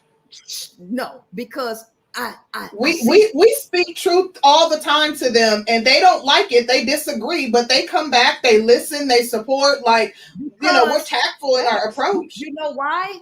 Because you two are married and you tilt your message to men, whether you see that or not. Because I read y'all's comments, I hear y'all's rebuttals to me. Y'all tilt y'all's message more into the favor of men, and it's not really holding them accountable the way they need, because men are not going to sit here and listen to no woman tell them you doing fucked up shit. They're not going to listen to that. They're not going to listen to it. I would agree that we do tilt our message though. They're not going to listen to it in the house. They're not going to listen to it online. You don't think we tilt our message, Danny? Like I would say when we started our podcast was definitely more male centered. I would hands down, I would tell you that. We say all the time we're male identified. I would say right now in the past year or so, we have basically taken off the cape, because it's not our job to cape for anybody. We have families. We have to do what we have to do for our families. Now I'm basically trying to focus on being honest. And if I see some fuck shit on their side, I have no problem calling it out. If I see some fuck shit that a woman doing, I don't have no problem calling it out. I believe in calling it out. We've always called it out. We've always called it out, but I think that we're particularly tactful. I think we used to talk to around men before. Yeah, there was a time when we first started doing content, but I will say we're tactful in our approach, and we do my husband is a pro-black man. Like you won't catch me in any space bashing black men, but not just because he's a pro-black man, because I'm a conscious black woman. Like, I believe in the nuclear family. Like, I empathize with black men. I don't want to tear them apart. I do think that there are a myriad of things that black men need to work on, but I can tell them that in a tactful way, in a tactful approach. And I'm also of the belief that you get more bees with honey than flies with shit. First of all, well, let me tell you something. Bees are female dominated. So you get more women, which means you get more bees with honey. Men don't. It's just a Southern saying. No, I get it, but it's rooted in fallacy, because you get more out of a woman when you treat women right. It don't matter how good you treat a man, you can still be abused. And here's the thing: in order to be pro-black, you got to tiptoe around the truth and massage it in. See, I come straight for the jugular. I tell you the straight up raw truth, and y'all ain't gonna do that. And that's why these men gravitate over here, because y'all ain't gonna talk to them straight up, because you believe in an unnatural makeup, which is the nuclear family, which cuts a woman's support system off. Oh, that's an unnatural makeup? Yes, it is. The nuclear family? Yes, it is. Yes, it is. And guess what? If y'all would have watched what's the natural makeup of the family? The natural makeup. The natural makeup is women being in community and sharing the majority of the duties between them. Let me show you how it works. Baby, hold on. Let me turn it. Let me post. This show today is being sponsored by Peach Crown Royal Child. Let me take me another goddamn shot. So I want to hear this shit right here. Right, because here's the thing. In order to uphold the nuclear family, to create it, you had to create laws to force it to happen to begin with. The moment that you put up a river dam, which is a man-made obstruction to control the natural flow of the water, you have just created something unnatural. In order to establish the idea of a nuclear family after agriculture going into the Industrial Revolution, the only way you could do that is take women's rights away to provide for themselves and force them to marry and have their identity intertwined with a male. Because typically women relied on the community of women to share all of the major duties with.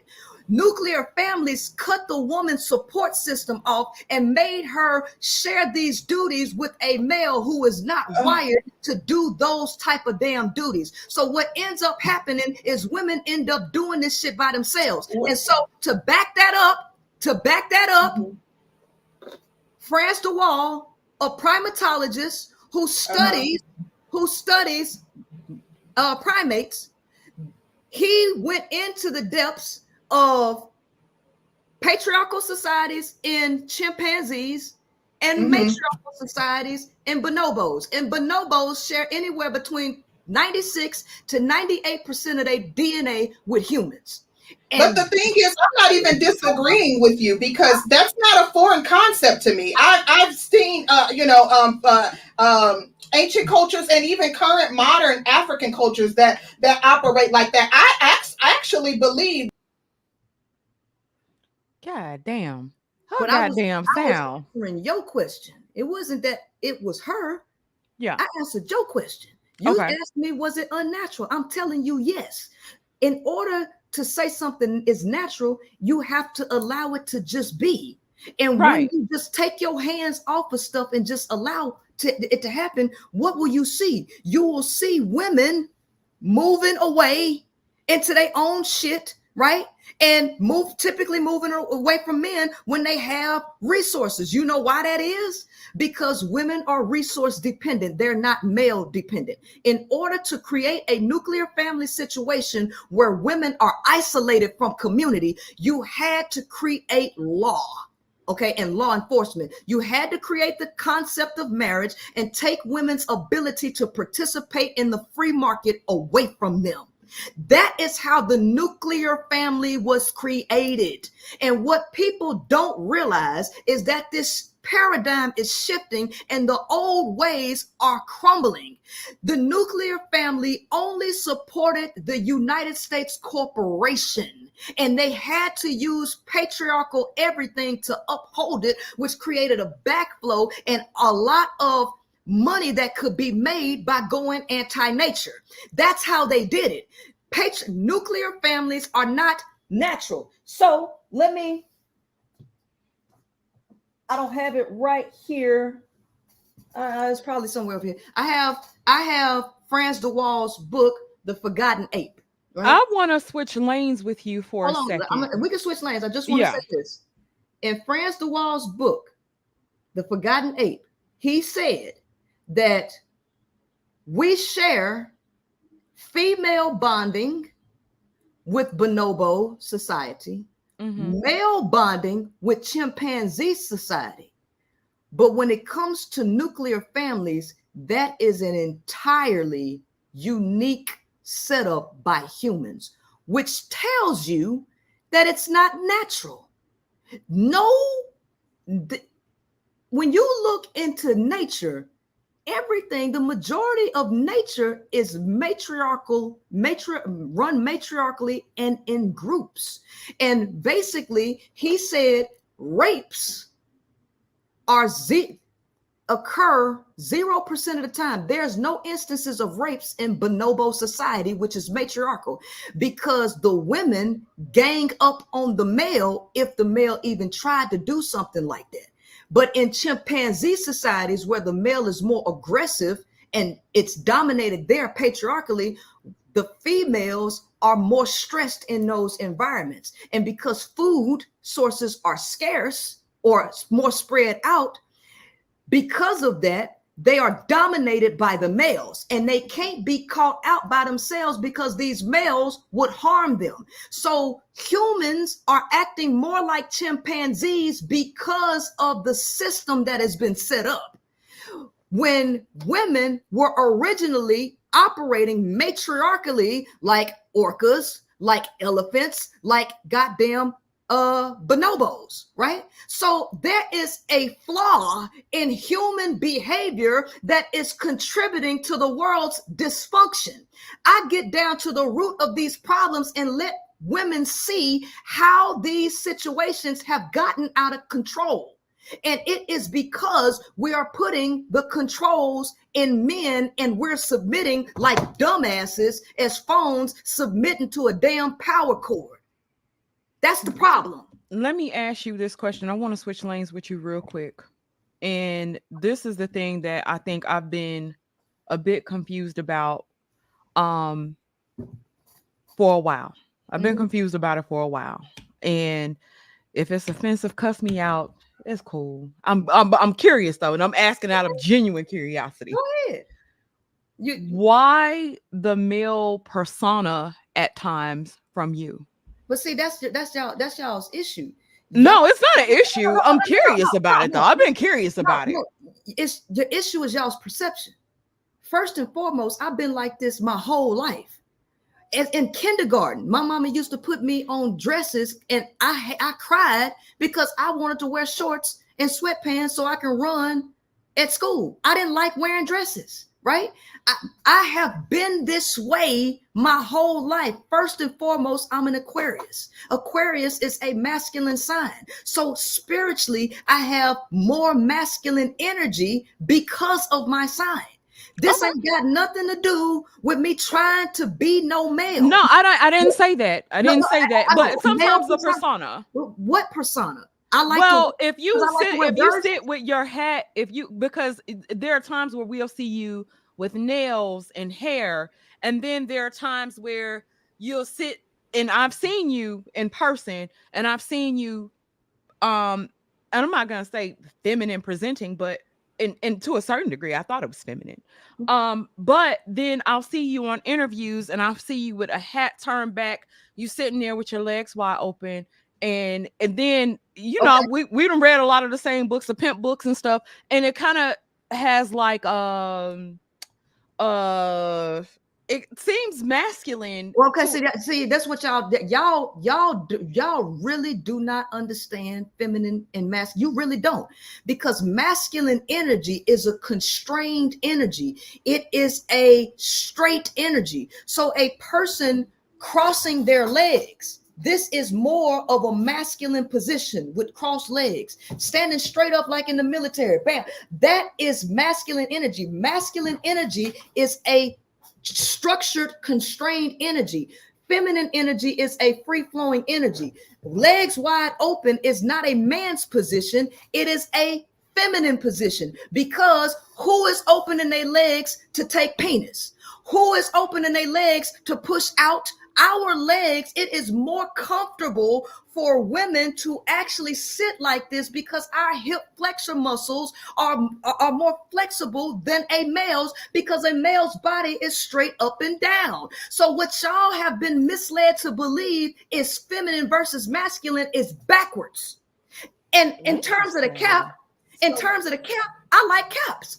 Didn't the women wear backwards caps? No, I have hats. I've worn them backwards, right. but she's talking about the constructed image that we see of men. The constructed image that we see of men, although like there may be some facts regarding what you're saying, men are typically, because we're literally, and this is all social constructs. When we think about how we're raised as women, we're taught that you have to sit with your legs crossed, and you have to make sure that there's certain mannerisms that we're taught to embody at a very young age that says femininity and woman. So I think she's talking about the socially constructed image of what men are.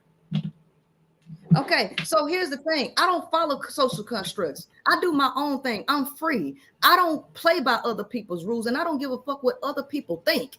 I do what is comfortable for me. So if I feel like wearing a damn jersey, that's what the hell I wear. If I feel like going to get a weave, that's what the hell I'm gonna get. But guess what? You see me pop up in all these ways, and guess what? It shows you that I got the confidence to show up however I feel like it. Because guess what? I show up without makeup on a lot. I show up without nails on a lot. I show up with no hair and a backwards cap. I show up how I feel because I accept me for who I am, and I ain't trying to be nobody else. So how other people perceive that, I don't give a fuck, because that got something to do with you, not me. Right? But I think too, Priscilla, when you also make the shorts, and I think some of this is mocking, and you'll tell men like, yeah, because I get more hoes than you, and this, that, and the other. It's kind of like what the type of language that we are used to men. Ways we're used to men expressing themselves. Y'all don't understand. Y'all really don't understand the art of the occult. I'm a master at what I do. What I'm supposed to do, sit up here and go back and forth and explain myself to niggas that I don't give a fuck about. I don't give a damn about their opinion, right? Oh, okay. So if you're gonna accuse me of something, I'm not gonna defend myself. That's right, you mad. You say I run a lesbian cult. My women love the pimping that I'm doing, right? And they throw their goddamn underwear at me a lot. So you don't think they put down one pimp to pick up another one? Yeah, they do. And I told them. But see, the difference about me is I'm a righteous pimp, and I'm giving you life. I'm giving you something. They taking from you. So you ain't coming to collect on nothing? Nope. Listen, here's the thing. Because I operate in pure femininity. Okay. When you give, you receive. And I give these ladies something. See, before they gave me anything, before they gave me a fucking view, before they gave me $1, I started giving them life. I started giving them clarity. I started making their life make sense. And as a result of the energy that I gave them, the life that I give them, I had a woman tell me that I stopped her from committing suicide. She was on the verge. And I had a couple people tell me that, right? I give them something before I get anything. And here's the thing. I'm not asking them to give me their life. I'm not asking them to give me their freedom. I'm not asking them to submit to me. I'm asking them to submit to the truth. And I embody the truth. So inevitably, they'll end up submitting to me because I tell them the truth. You submit to knowledge, wisdom, and understanding. You submit to truth. You don't submit to people. And let me ask you this. Hold on real quick, because this is the thought process that I had. If I go to a space and somebody has had the same experiences as I have as it pertains to men, then I would definitely be quick to buy into what they were saying, especially if I wasn't able to get what I wanted from men. What I've also tried to understand with your newfound knowledge, I understand what you went through in your 20s, and I definitely empathize with you because I went through some of the same shit, for real. And I'm bold, but here's the thing. I'm not scared to tell people what I experienced. Trust me, I'm not either. Because I have to be able to walk in my own truth. I'm not afraid to tell people what I've gone through either. But you definitely know what? Not afraid. Women are afraid to speak up for themselves. They are afraid to say what happened to them. Oh. They have the right to express themselves. They have the right to become the truth of their authentic truth. People are bullying them and scaring them and making them afraid to share their true self. They deserve freedom. And I'm not going to let no men bully them from freedom. So what I allow them to do is to attack me. Go ahead and accuse me of everything. And I'm going to show women how to stand up for yourself. I'm going to be the example to show women how to stand up for yourself and how to have confidence and how to let bullshit ricochet off of you. So this is what I do for women. I make them indestructible. I give them the permission to live their best life. I give them the permission to think and believe and live their truth without hiding. Whether they are fucking lesbian, bisexual, if they still want to deal with men. Well, you think all women are bisexual? Yeah. The majority of them. You know why? I'm going to tell you why. I've been trying to figure it out, child. Everything. Yeah. Every single thing in this universe is connected. And it ain't no isolation. And when it comes to masculine and feminine energy, you need to understand that these are principles. These are universal principles. They are eternal. They are hermetic principles that stand the test of time, and they operate the same way on the physical, mental, and spiritual plane. Femininity is circular. Femininity is eternal. There is no straightness in a circle. There is nothing straight about a circle. Masculine energy represents straight lines. They're rigid. In the physical, the female's body is not straight down. The feminine vessel, we're talking about the vessel, the meat suit. The feminine vessel is curvy. There's nothing straight about the feminine vessel. The male's vessel is straight down. His phallus is straight up. The female's genitals is curvy. There is nothing straight about feminine energy. It is the creative energy that flows, right? It is the infinity sign, okay? That's femininity on the physical plane. Now on the mental plane, mental plane is the creative here, okay? That's circular. The masculine is straightforward, direct, it's analytical, right? It moves straight in a straight line, it's direct. It's the critical mind. It's the critical thinking area. It's the logical area. When you look at brain studies, fMRI scans show that women's sexuality is more or less inconclusive because women respond to all forms of sexual stimuli, whereas the male does not. The male sexuality is more hardwired and more straight than the females. And so another study showed that bisexual women are less likely to admit that they're bisexual if they are with a male partner. So heterosexuality is a construct. If anything was a construct, it would be heterosexuality. Why? In order to say something is natural, you have to let it just be without you trying to control it. In order to make people heterosexuals and to keep them choosing heterosexual partners, guess what you have to do? You have to tell them that homosexuality is a sin. You have to create laws to punish them for it.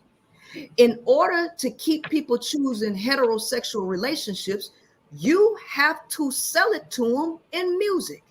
When you go back and listen to your love songs, here's what you'll find. Men only write or sing love songs to women about what he needs to use her for, how much he can take. Go back and listen to him. I actually I do listen to love songs, and at one point there was a lot of men begging for a woman, saying that she was running off with another guy.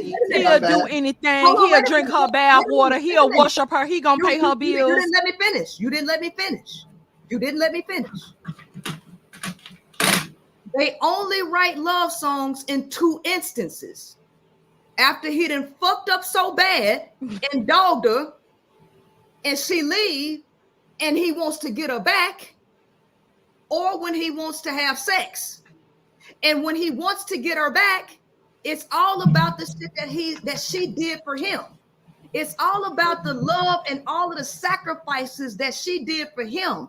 Listen to the words of Can You Help Me by Usher. Girl, I put your love up on the shelf, and I guess I just left it to die. Now we're not together because I hurt you too many times, so now you're not around.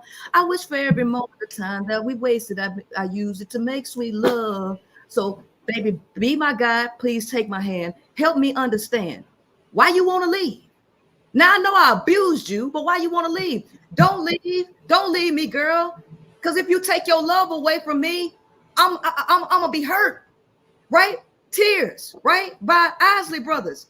You know, you gave me the best years of your life. You made all these sacrifices. So now I'm gonna give you some tears.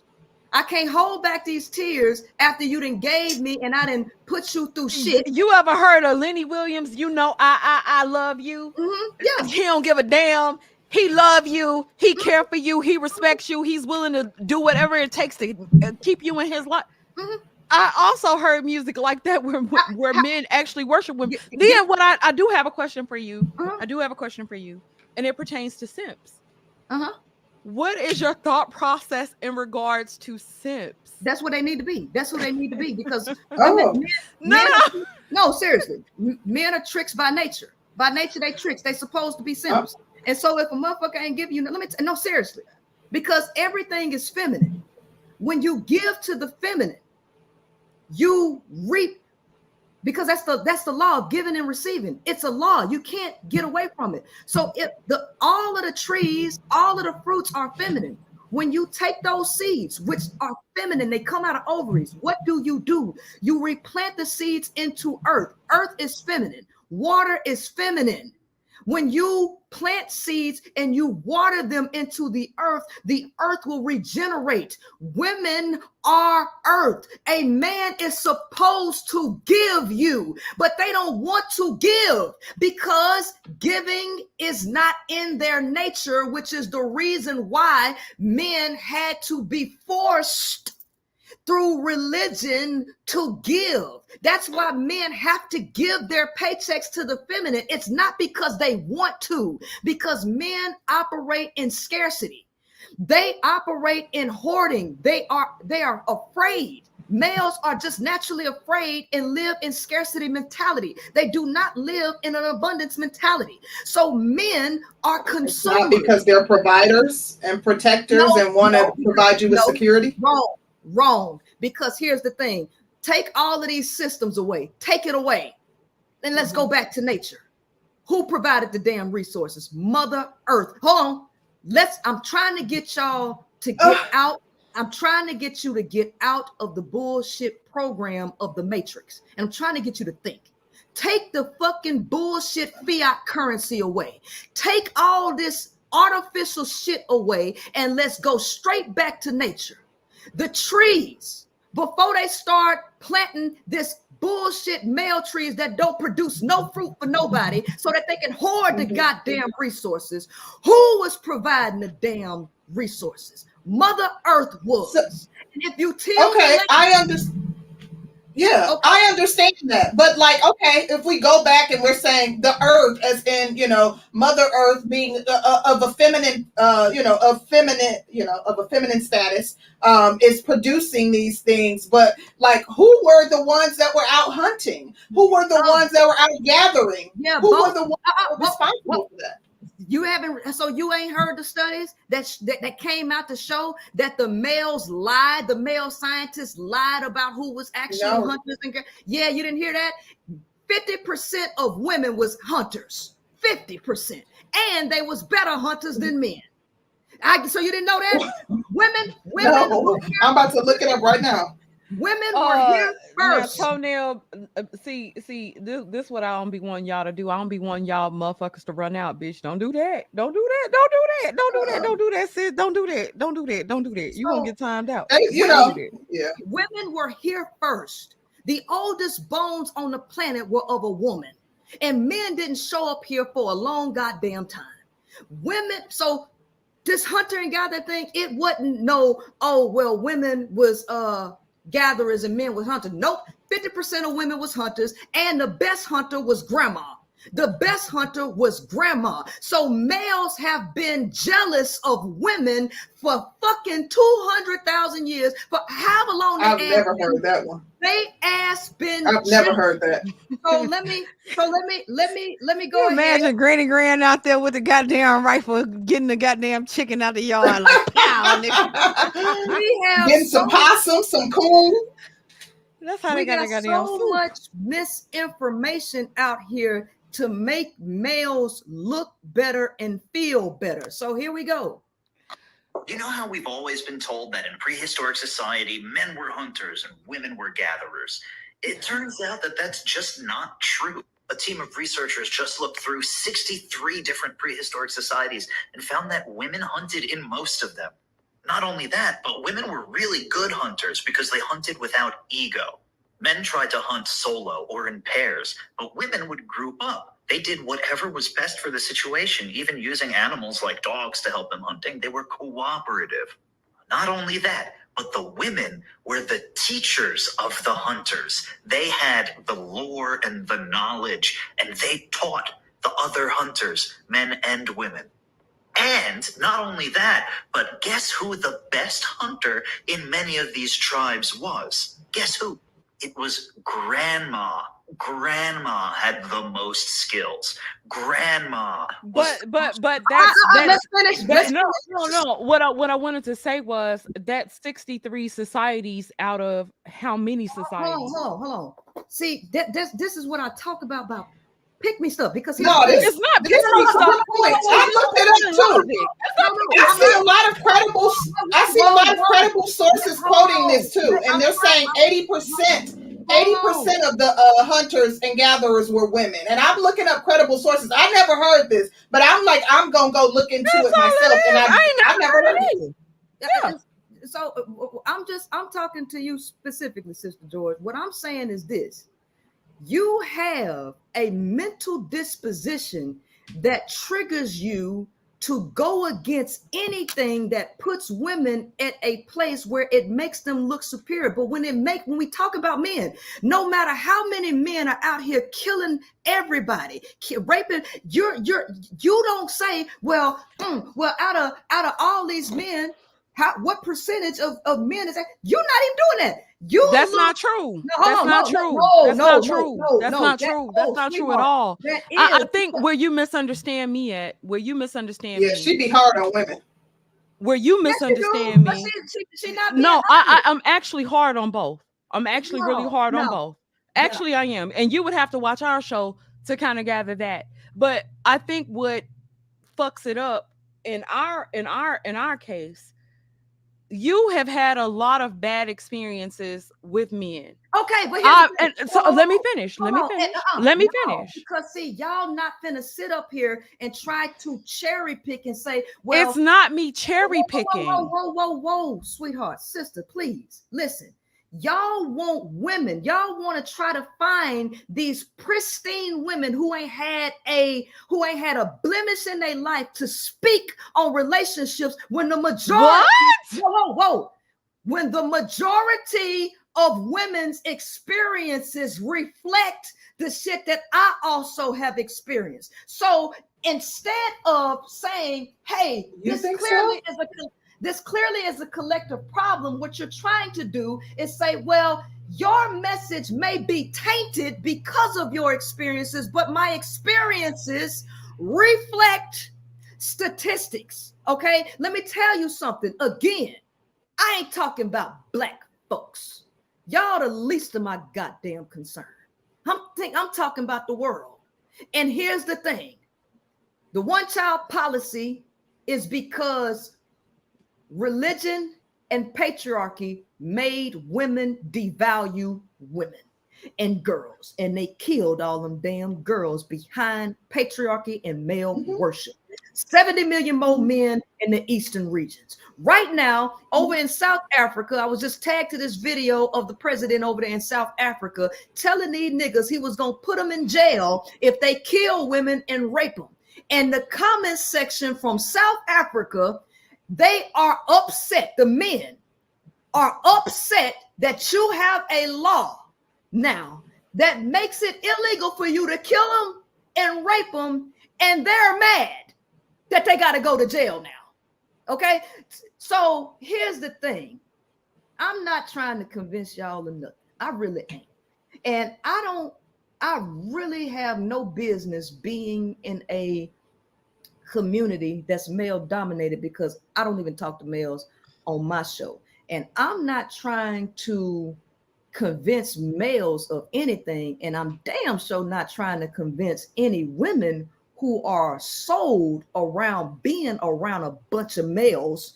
I only want to talk to women who want to change their life. I don't even have the energy to convince people to see something that they don't want to see. Y'all do what y'all want to do over here, right? Because I'm passionate about what I do, and I feel like I don't have to explain myself. I really don't. What am I explaining myself about, right? Because we're actually just seeking understanding, Princella. And the reason that we wanted to have the discussion is because we may have different points of view, but there's also things that we agree on too. So we're not here to make you have you defend yourself. We're asking questions because it's interview style, and we're trying to get a deeper understanding. And some of it is intriguing, and if I'm researching and looking it up, but this isn't to attack you. We're seeking understanding too, and that doesn't mean that we'll agree, but we still want to have it, the dialogue and have the conversation as respectful as possible. But this rebuttaling about what ifs when the thing is, This is an interview that goes to, y'all are literally asking me questions that I have spent hours and hours and hours breaking down the reason why these women believe what I'm saying, because I have spent several hours over the last 1.5 years breaking down all these concepts that make it real clear. And here's the thing, ain't no men over there, it's women. And to ask me these deep questions that y'all ain't really sitting here listening to, but you're looking to rebuttal, but y'all don't not understand. looking to rebuttal. Come on, but y'all listen, you don't understand what I'm doing because you have a perspective that's black. You have a black. It's not that. Yes, but here's the thing. I'm telling you why I'm having an issue with this conversation. And because I'm trying to tell you what I'm doing for women, you keep trying to tell me but this about men and women. And I'm telling you that I'm changing women's behavior. I don't need to talk about men and what they need. Listen, I don't even tell women what men need to fix. I say men don't need to fix shit because they ain't did nothing wrong. They don't do shit wrong. They perfect little motherfucking angels. And the person that got the power to change this is 100% women. So let me tell you why men can't do no better. Let me tell you why men cannot do any better and why you need to stop putting his ass on child support. Stop having his damn children. Stop living with them. Stop giving them the time of day because they are not responsible. Men are not responsible for shit. Okay. And what I want you to understand, about us and about our platform. Concrete spoke about it earlier about the things that we've gone through with having our platform because we've been able to call it out on both sides. Hey, sugar. The thing with me specifically, I almost feel like you will negate or you will diminish the things that I can sit here and tell you the things that I've gone through by the hands of women. And you'll it's almost like you won't. I tried to explain to you why you stopped. Yeah, it's not even about you explaining why. This is the thing. I look at and I take people at their value. If a man does some fuck shit to me, I have no problem with saying that, look, that nigga did some fuck shit. That nigga ain't shit. But I've also had men that have treated me right. I've had men worship the ground I walk on. I've had men serve me. I've had men take care of me. I've also had that with women. And what I look at when you talk about nature and you talk about men's nature, I don't necessarily hear you talk about you'll talk about certain aspects of women's nature, but you don't necessarily get down to if you get down to the low down dirty shit that women do, you still blame it and put it back on the man. You do. That's all you've been doing. Every time we brought up concepts and things that women have done, you will still say that it's on the man. This is the philosophy of the man. This is what they've been taught by men. And to me, everybody has to take responsibility. Whoa, stop. See, this is why I'm telling you, I'm not going to come back over here. I'm not going to come back over here because I don't give a damn about y'all's male or penis fucking worship. I don't. It's not male or penis worship. It's not male or penis worship. You asked me a question. It's not. Ma'am, you asked me a question. Ma'am, I study psychology. I study science. You also went off, but what led you to your positioning, was all the fucked up experiences that you experienced by the hands of men, according to your own voice. That's what you said. Ma'am, stop. Let me tell you something. Yeah, hold on, Danny. Let me tell you something. When you have a fucking problem in life, you analyze what the fuck is wrong with it. If you got something wrong with your car, you don't just keep driving it and not figure out what the problem is. Okay? So here's the thing. To continue to go through these things, I must analyze what the fucking problem is. So what you ain't finna do, and I'm not gonna sit up here and let you do it, is act like I'm acting like a damn victim, like I ain't did no scholarship and no. But actually, that's exactly what you did, though. Hold on, Danny. Hold on, Danny. No. Let's do this. Hold on, Danny. Concrete, fuck that. That's exactly what you did. You came over here and you outlined everything that you did, everything that you went through by the hands of a man. Let us do this.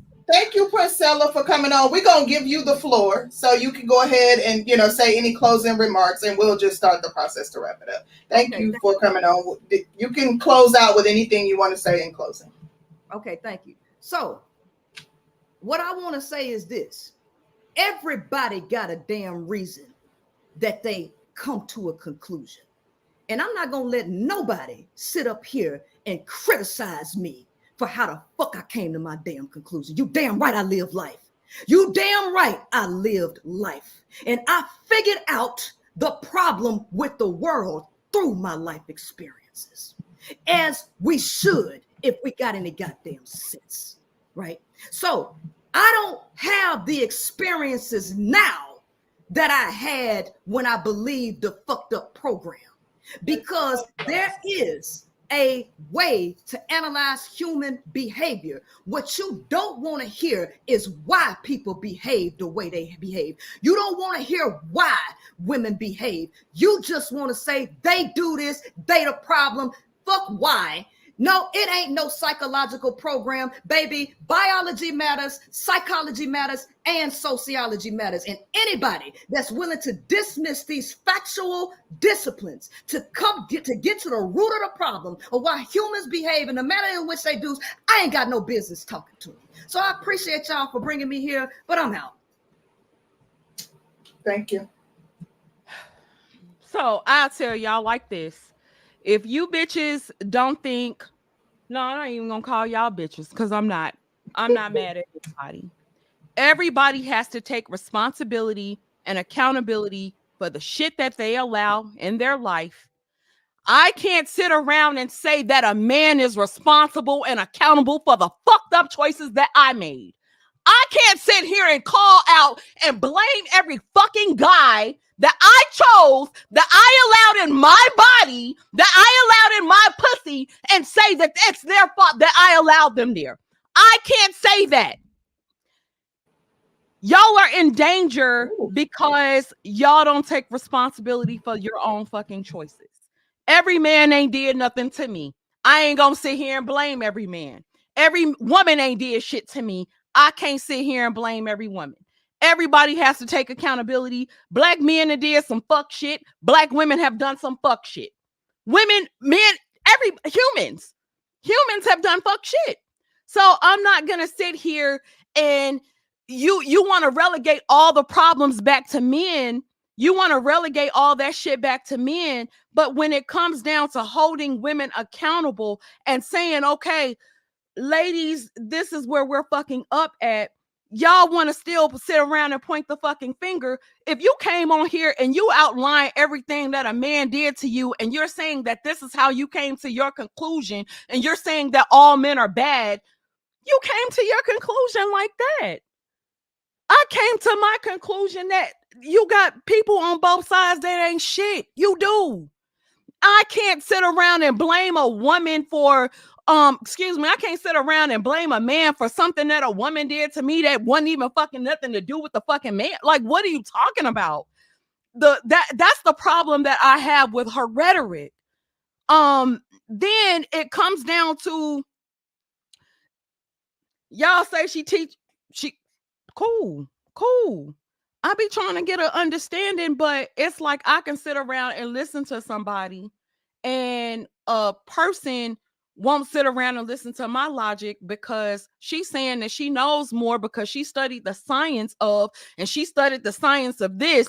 But it's like I have my own life experiences that have outlined and have shaped me the way that I've been shaped.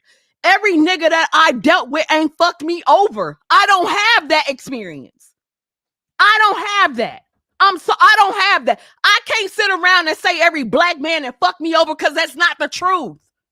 It's not true. I've experienced traumas through both. A lot of men have experienced traumas through the hands of women. You can't sit around and not put the responsibility on women that have done what the fuck they've done. And you saying ain't nobody said that she wouldn't listen to my own motherfucker. She couldn't listen to my logic. She couldn't hear my logic over her own. And whatever, it's cool. But and bitch, I was picked. You the one having to sit around and listen to a lesbian because you ain't been picked. That's what's wrong with y'all. Y'all ain't been picked. Bitch, get picked and then holler at me. Stop licking pussy and holler at me. When you able to get some bitch that care about you, holler at me. That's the problem with a lot of you hoes. You hoes will go after. No, hold on. Concrete, if you gotta go, girl, do what you gotta do. Because I'm gonna. I want to chime in. I haven't had an opportunity to speak. Oh well, let me just finish up my little rant and I'll be done. A lot of y'all will get with somebody who has had nothing but bad experiences with men, and all they can talk about, all they can relate to is a bad experience with a man. Niggas ain't always dogged me out, so I don't have that experience. Yeah, I done dogged some niggas out too. And when it comes down to it, everybody's got some bullshit to them. Bitch, marriage ain't the prize because you ain't got nobody that fuck with you like that, bitch. That's not my fault. My husband fuck with me. You're talking about getting picked by a Dusty. Neither of our husbands are Dusty, baby. Bitch, my husband make over 6 figures. My husband paid like, what you talking about, sis? I spend my money. Everybody has negative experiences. What you talking about? Men. And I haven't even, like, I've had, very few negative experiences with black men. No, not any major negative experiences with black women, but I've had negative experiences with white women. So the thing is, everybody's individualized experience cannot, we can't use that as a summation to say that all of any one group is bad, because that's no different than what we get mad at men for doing in this space. Men saying all black women ain't ish, or all black women are trash. Black men are doing y'all doing the exact same thing on the opposite end that black men are doing. So like, it doesn't make it any better. And the thing is, like, I actually wanted to have her on to have the conversation, but we're not going to agree. And then she can't sit here and talk at us. That's another thing, though. And don't get me wrong, I think she's a great debater, but you can't sit here and talk to us or talk at us like we're not married to black men and we're not being treated right, or we're being used, like, or we're being fucked over. Like, we don't have these life experiences that we can sit here and testify about. Like, are you fucking crazy? I can actually sit back and allow someone to speak on their life experience, but you also have to allow me to speak on mine. And I don't have negative experiences with black men. I have a wonderful black father. My black brothers are good black men, great black fathers to their children. Like, my kids have a great black father. My husband is a great black father. I cannot have all these positive experiences with black men and and because of someone else's experience, I conclude that black men ain't ish. Like, that would be absolutely asinine. So the thing is, your individualized experiences, I can't take away anybody's experiences from them, but also don't dismiss mine and throw mine to the side and give an excuse or like say mine are BS too. So we have to give credence to one another, because we don't automatically feel dismissed. Like, we're 40-year-old women, we also have life experience. Like, that's my point. I think I'm older than her. Yeah, I think I'm older than her. We can't. And she outlined the things that she's gone through in life. And I don't take any of that away from her. Similar experiences. I've had very similar experiences. Right. But every black man ain't every man ain't harmed me. Every nigga ain't did nothing to me. And I can't, it would be like, and this is the shit that I think that how people will look at that shit. People will say, well, you done had this nigga fuck you over, you done had that nigga fuck you over, you done came to this conclusion, you finally came to that conclusion. I got you. I also had conclusions that I came to, and then you have a cause and effect of something, it still doesn't negate what the fuck is happening. I don't give a fuck why the fuck is going on. It's the fact that it's happening to me, or the fact that it's happening to you, would be like, if something is going on, if something is happening to you and it's happening to you, you ain't gonna give a fuck as to why it's happening to you more so than that it's happening. Shit, if some bad shit didn't happen to me, I'm not trying to go down. Don't get me wrong. I think she does good by going into the sciences and going into psychology. I love that. I appreciate her for that. But at the same time, nah, some of these hoes is fucked up. And it ain't got nothing to do with black male worship. It ain't got nothing to do with fucking female worship. I think if you fucked up, you fucked up. And it ain't me trying to coddle niggas. It's not me trying to coddle niggas. None of that. Because the first thing I would tell a woman, if she is in a fucked up position, when we talk about sex workers and shit like that, we be one of the main channels as women to talk about like women getting themselves out of certain positions that's going to put themselves in danger. We're one of the main channels that talk about that. When it comes down to men and men choosing to deal with certain types of women, we talk about that shit too. But y'all can't sit around, and I think a lot of y'all are going to end up shooting yourselves in the fucking foot because a lot of y'all are still attracted to men. Y'all want to be with men. Y'all want to dominate men. She'll give y'all parts of knowledge, but then at the same token, what I be trying to figure out, if you ain't never had a nigga that fuck with you like that, how the fuck you speaking on me? You ain't even had a nigga that fuck with you like that. What you talking about? What you saying? And then how can you speak on niggas if you haven't had a nigga fuck with you like that? Nigga ain't never fuck with you like that. You can't tell me about the nature of all men. How the fuck you know? All you... DB, drunk and different, bitch, you still here. You still here. If you have not had a man treat you right and do things for you and care about you and fuck with you the right way, then you also don't have a full scope. You also can't speak on shit because you don't know. You ain't never had a nigga fuck with you like that. If you had a nigga fuck with you like that, your talking points would be different, but you haven't had that. So I don't think you can just go around and be like, oh, this is the nature of men and she holding up the fucking, like, come on. What the fuck are we doing? What are we doing?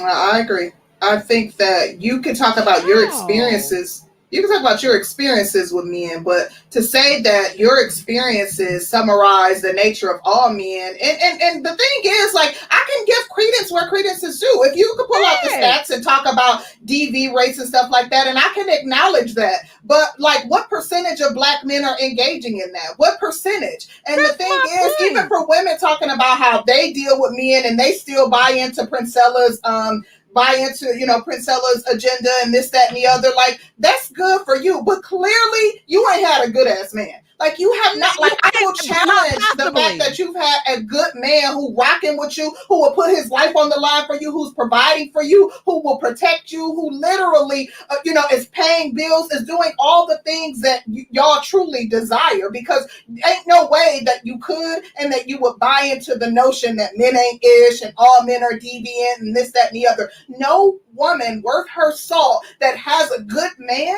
who is doing all those things is going to buy into the notion that all men are horrible creatures and all men are deviants and all men are rapists. Like, that is absolutely asinine. And if you then I question the type of man, the caliber of man that you have in your presence. Because my husband wouldn't even permit that. But you know what she tried to do? She tried to take one example of a dude from the pro-black sector and said, okay, he should be representative of all men. So I've had experiences with this one man that was a millionaire, this one guy that was in the pro-black sector, another guy over here that tried to do this, that, and the third. She dealt in a polygamous relationship. You've had a couple of fucked up experiences. Haven't we fucking all? If you talk to these dudes down in the fucking chat, they'll say that they done had some bad experiences with women. It wasn't all of us. It wasn't all of them. What the fuck are we doing? Exactly. And to be completely, I can count on two hands how many really bad experiences that I've had with black men. Like, that's not my story. That's not my ministry. And I'm not dismissing that there are some bad seeds out there, and that a lot of Black women have had experiences, because I never would. But also, like I said, you have to give credence to my story, and also allow space for me to be able to sing Black men's praises. And I'm not saying all Black men, or that there aren't some Black men who are messed up, but I know a lot of good Black men. I know a lot of good Black women, and that's why it pains me to engage in conversations where one party is bashing, the other party. And like, that's why I kind of kicked back, because a lot of my questions, I knew that they would likely be triggering to her. And she already made it. No, she made it clear that she didn't want to engage in conversation about that she felt like was questioning her ideologies. So that's why I kicked back and kind of was like, okay, I literally, didn't want to ask a lot of the questions, because I knew that they would be triggering. But at the same time, when we're engaging, like, a mutual respect of a person goes a long way. And I like her, I love having her on, but constantly, like, anytime we push back, or there's we disagree, then you don't want to come back over here. This is why you don't engage with people like us. Like, to me, that's what the space is about. If you can't take people challenging your ideologies and challenging your thought process, then why are you in a space where debates are the norm? Erica J, don't question my motherfucking man while he over here, bitch. Why are you here? Go, get out. Peace. Get the fuck on. Don't question my man while he here. Bitch, you ain't got no business. He got more role over here than you do. Don't play. Don't do that. Get on. Get on. If y'all fans of hers, y'all can get the fuck on. Y'all really can, because like the negativity is absolute. Like, we don't mind you having a difference of opinion. And the thing is, I don't know who that was saying that, because we found unicorns, like, and I do believe my husband is a diamond in the rough. But if you listen to what we're saying, we're acknowledging that there are effed up men. So what more do you want from us? We've acknowledged that there are effed up men, but that's not the summation of Black men. That's not the total sum of Black men. Come on. Lady in pink, you ain't even got a man. What you talking about, sis? You ain't even got a man. Yeah. And the thing is, the same thing with Black men. We tell Black men the same thing. The same messaging goes to Black men when they talk about Black women or their experiences with Black women, and how or horrible they were, and how awful they were, how they were sluts, promiscuous, That's not the summation of Black women. Like, the fact that y'all can't have balanced conversation, and y'all don't respect women who are in a balanced position to see both sides. And I understand you being triggered, and it's okay to be like, that's something that I want to refrain from discussing. I'm cool with that. But at the same time, like, respect the fact that we're balanced. We do not have to, take the red pill, so to speak, no pun intended, and follow, your school of thought for us to be able to engage in a constructive conversation. Girl, that shit is fucking killing me. Like, that shit killed me. Yeah. Oh my God. Like, I'm so done. I'm so done. Bella, find a man that you can lay down for. Like, y'all are the fact that, like, seeing these women engage, I see how fucking miserable they are. I don't know what man would want to be in their company. And I also understand, why they buy into that ideology, because they some miserable assholes. Like, oh damn, y'all miserable. Y'all done showed y'all ass today, but honey, oh child, that really got me out of pocket, because I don't have a problem with listening to her rhetoric and trying to understand her rhetoric, but then if you try to talk about your own experiences and shit that you've experienced, it's not even you can only go back to the man. And then if you're saying that you're trying to hold women accountable and you want women to be accountable, then it's like, how the fuck are you trying to make women accountable if you still letting them be victims to a certain degree? If they blaming every fucking thing on the man, that means they're victims. That means that they're in a victimized position. If you blaming shit on a man and not taking accountability for your own shit, like I had to do, like real motherfucking accountability for every situation that I put myself in, I've had to be responsible for that. And to Every me, nigga I'm not that even I of fuck the with ain't mindset. fuck me over. Damn. Not everything is you're going to be your fault. Like there are some people that look to take advantage of people, just innocent, unassuming people. If you find yourself in the same situation over and over again, then you do need to stop and take inventory. But the thing is, we're not making this into a competition. Y'all the ones that made this into a competition. Y'all made this into a competition from the jump, calling us pick-me's, berating us all in the comments, and we've allowed it and permitted it the entire show. Now because we letting y'all know we already picked, baby, we don't have to we don't have to chomp at the bit to be picked by men in this space. My husband, actually encourages me to push back against, some of the ideologies that I hear that I disagree with. So, baby, like nobody, we're letting you know that we're not in a position that we're vying for the attention of the men in this space and telling them what we think that they want to hear. But as then a result that's another thing that pissed me off, because it'll be like, well, y'all didn't watch my content, so y'all don't know what I teach. But then don't come over here like you watch our content and then see the things that we really talk about, because we've talked about it from both sides. Yeah. We talk about it from both sides. I ain't gonna sit over here and let you bitches just sit around. Oh, these men did this, these men did that, these men don't never do this, these men. But then when you talk about women, what the fuck are we doing? The crazy thing is, like, what woman don't want to be picked? Like, all of y'all wish that a man would marry y'all. These lesbians in the chat, these lesbians in the chat going to bed with their battery operated to have boyfriend. A family, to procreate. Like, why wouldn't you want to be picked? Why wouldn't you want a man that's going to provide, that's going to, lead, that's going to, provide you with financial security and stability? Why wouldn't you want that? You think that I would want to be miserable sitting up listening to lives bashing men for hours on end as opposed to being picked? You're wrong. I think everybody, Sunshine K, baby, you ain't have to make no announcements, bitch. Get on. Get the fuck on. If she live, go on over there. She live. We'll holler. We'll see y'all. Bye, y'all. God damn. Hoes gotta, we leaving. We out of here. Get the fuck on. Child, I'm done. I'm so done. Yeah. That was a lot. Child, y'all, I would acknowledge y'all super chats. I fuck with y'all. I got to get the fuck on. Shout out to everybody that came through. Even shout out to her, because she didn't have to come over here. We ain't never been. No, yeah, shout out to her. We've always been the same channel. We ain't never changed. We've been exactly who the fuck we've been. We like to hear different perspectives. We like to hear different points of view. But now, see, everybody has had their experiences. Everybody.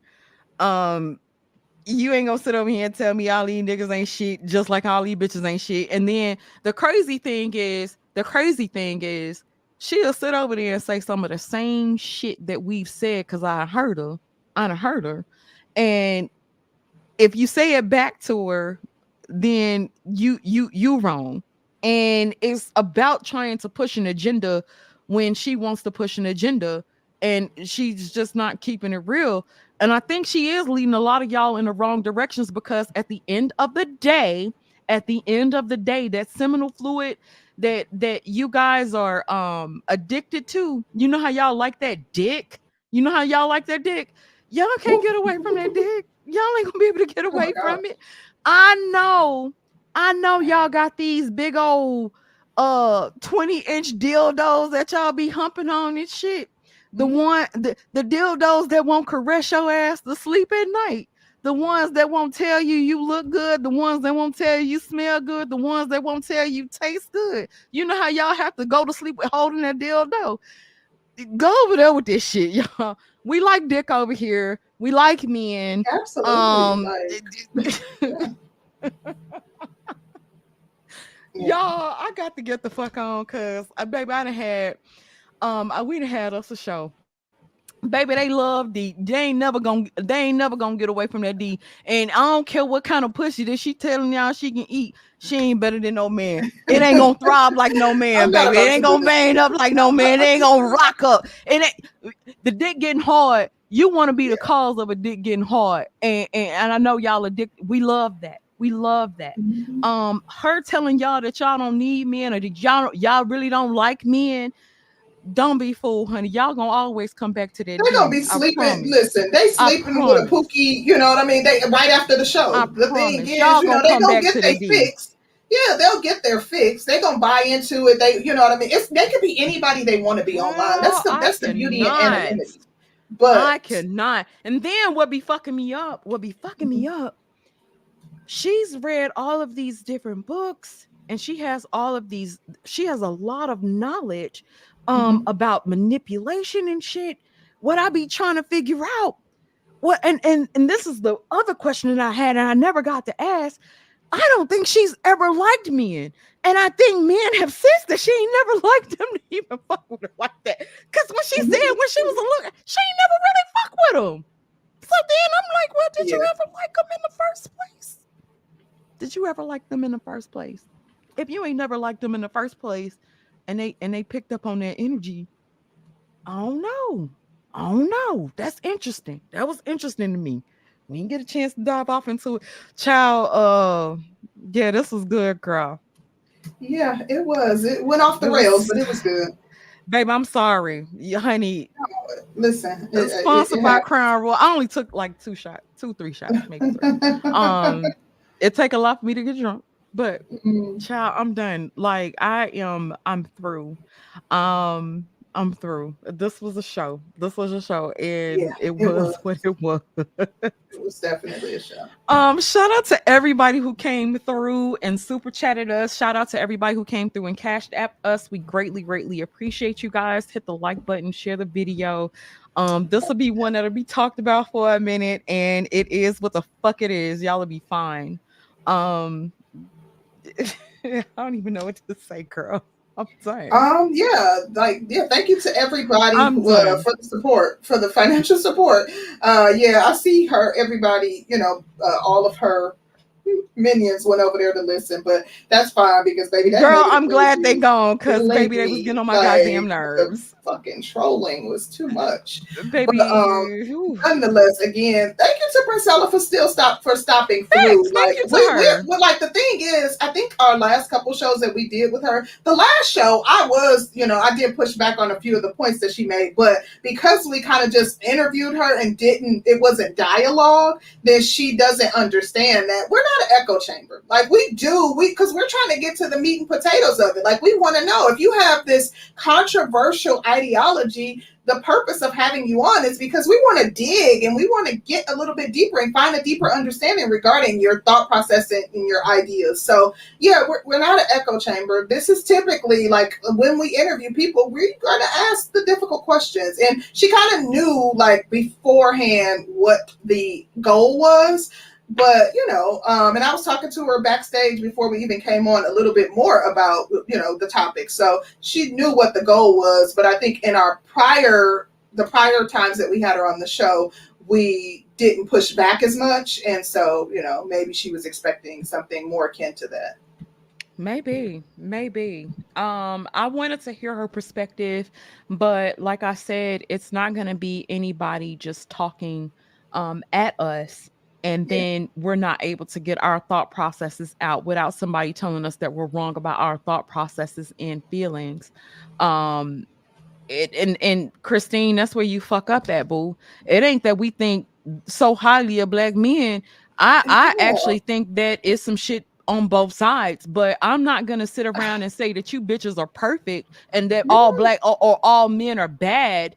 Exactly. Because that's what they want us to say. Yeah, I'm not gonna do that. I'm not Some gonna. of y'all are bird brains. I'm not gonna. Same thing with DB talking about not an echo chamber. Are you stupid or are you dumb? Like look at our titles. Stupid. Like we push back against the men in this space, but they're able to have mature adult conversations with us, and at least they don't run off if they dislike what we're saying. Like all you got to do is look at the list of videos that we have, and then ask that question again. Like some of y'all really are like miserable bird brain, bird beak, trifling chicks. Like, oh my God. These some bird brain assholes. They're for real. They're Christine, baby, you missing a live. You should have been gone, bitch. Bye. Get the fuck on. Exactly. Get the fuck on.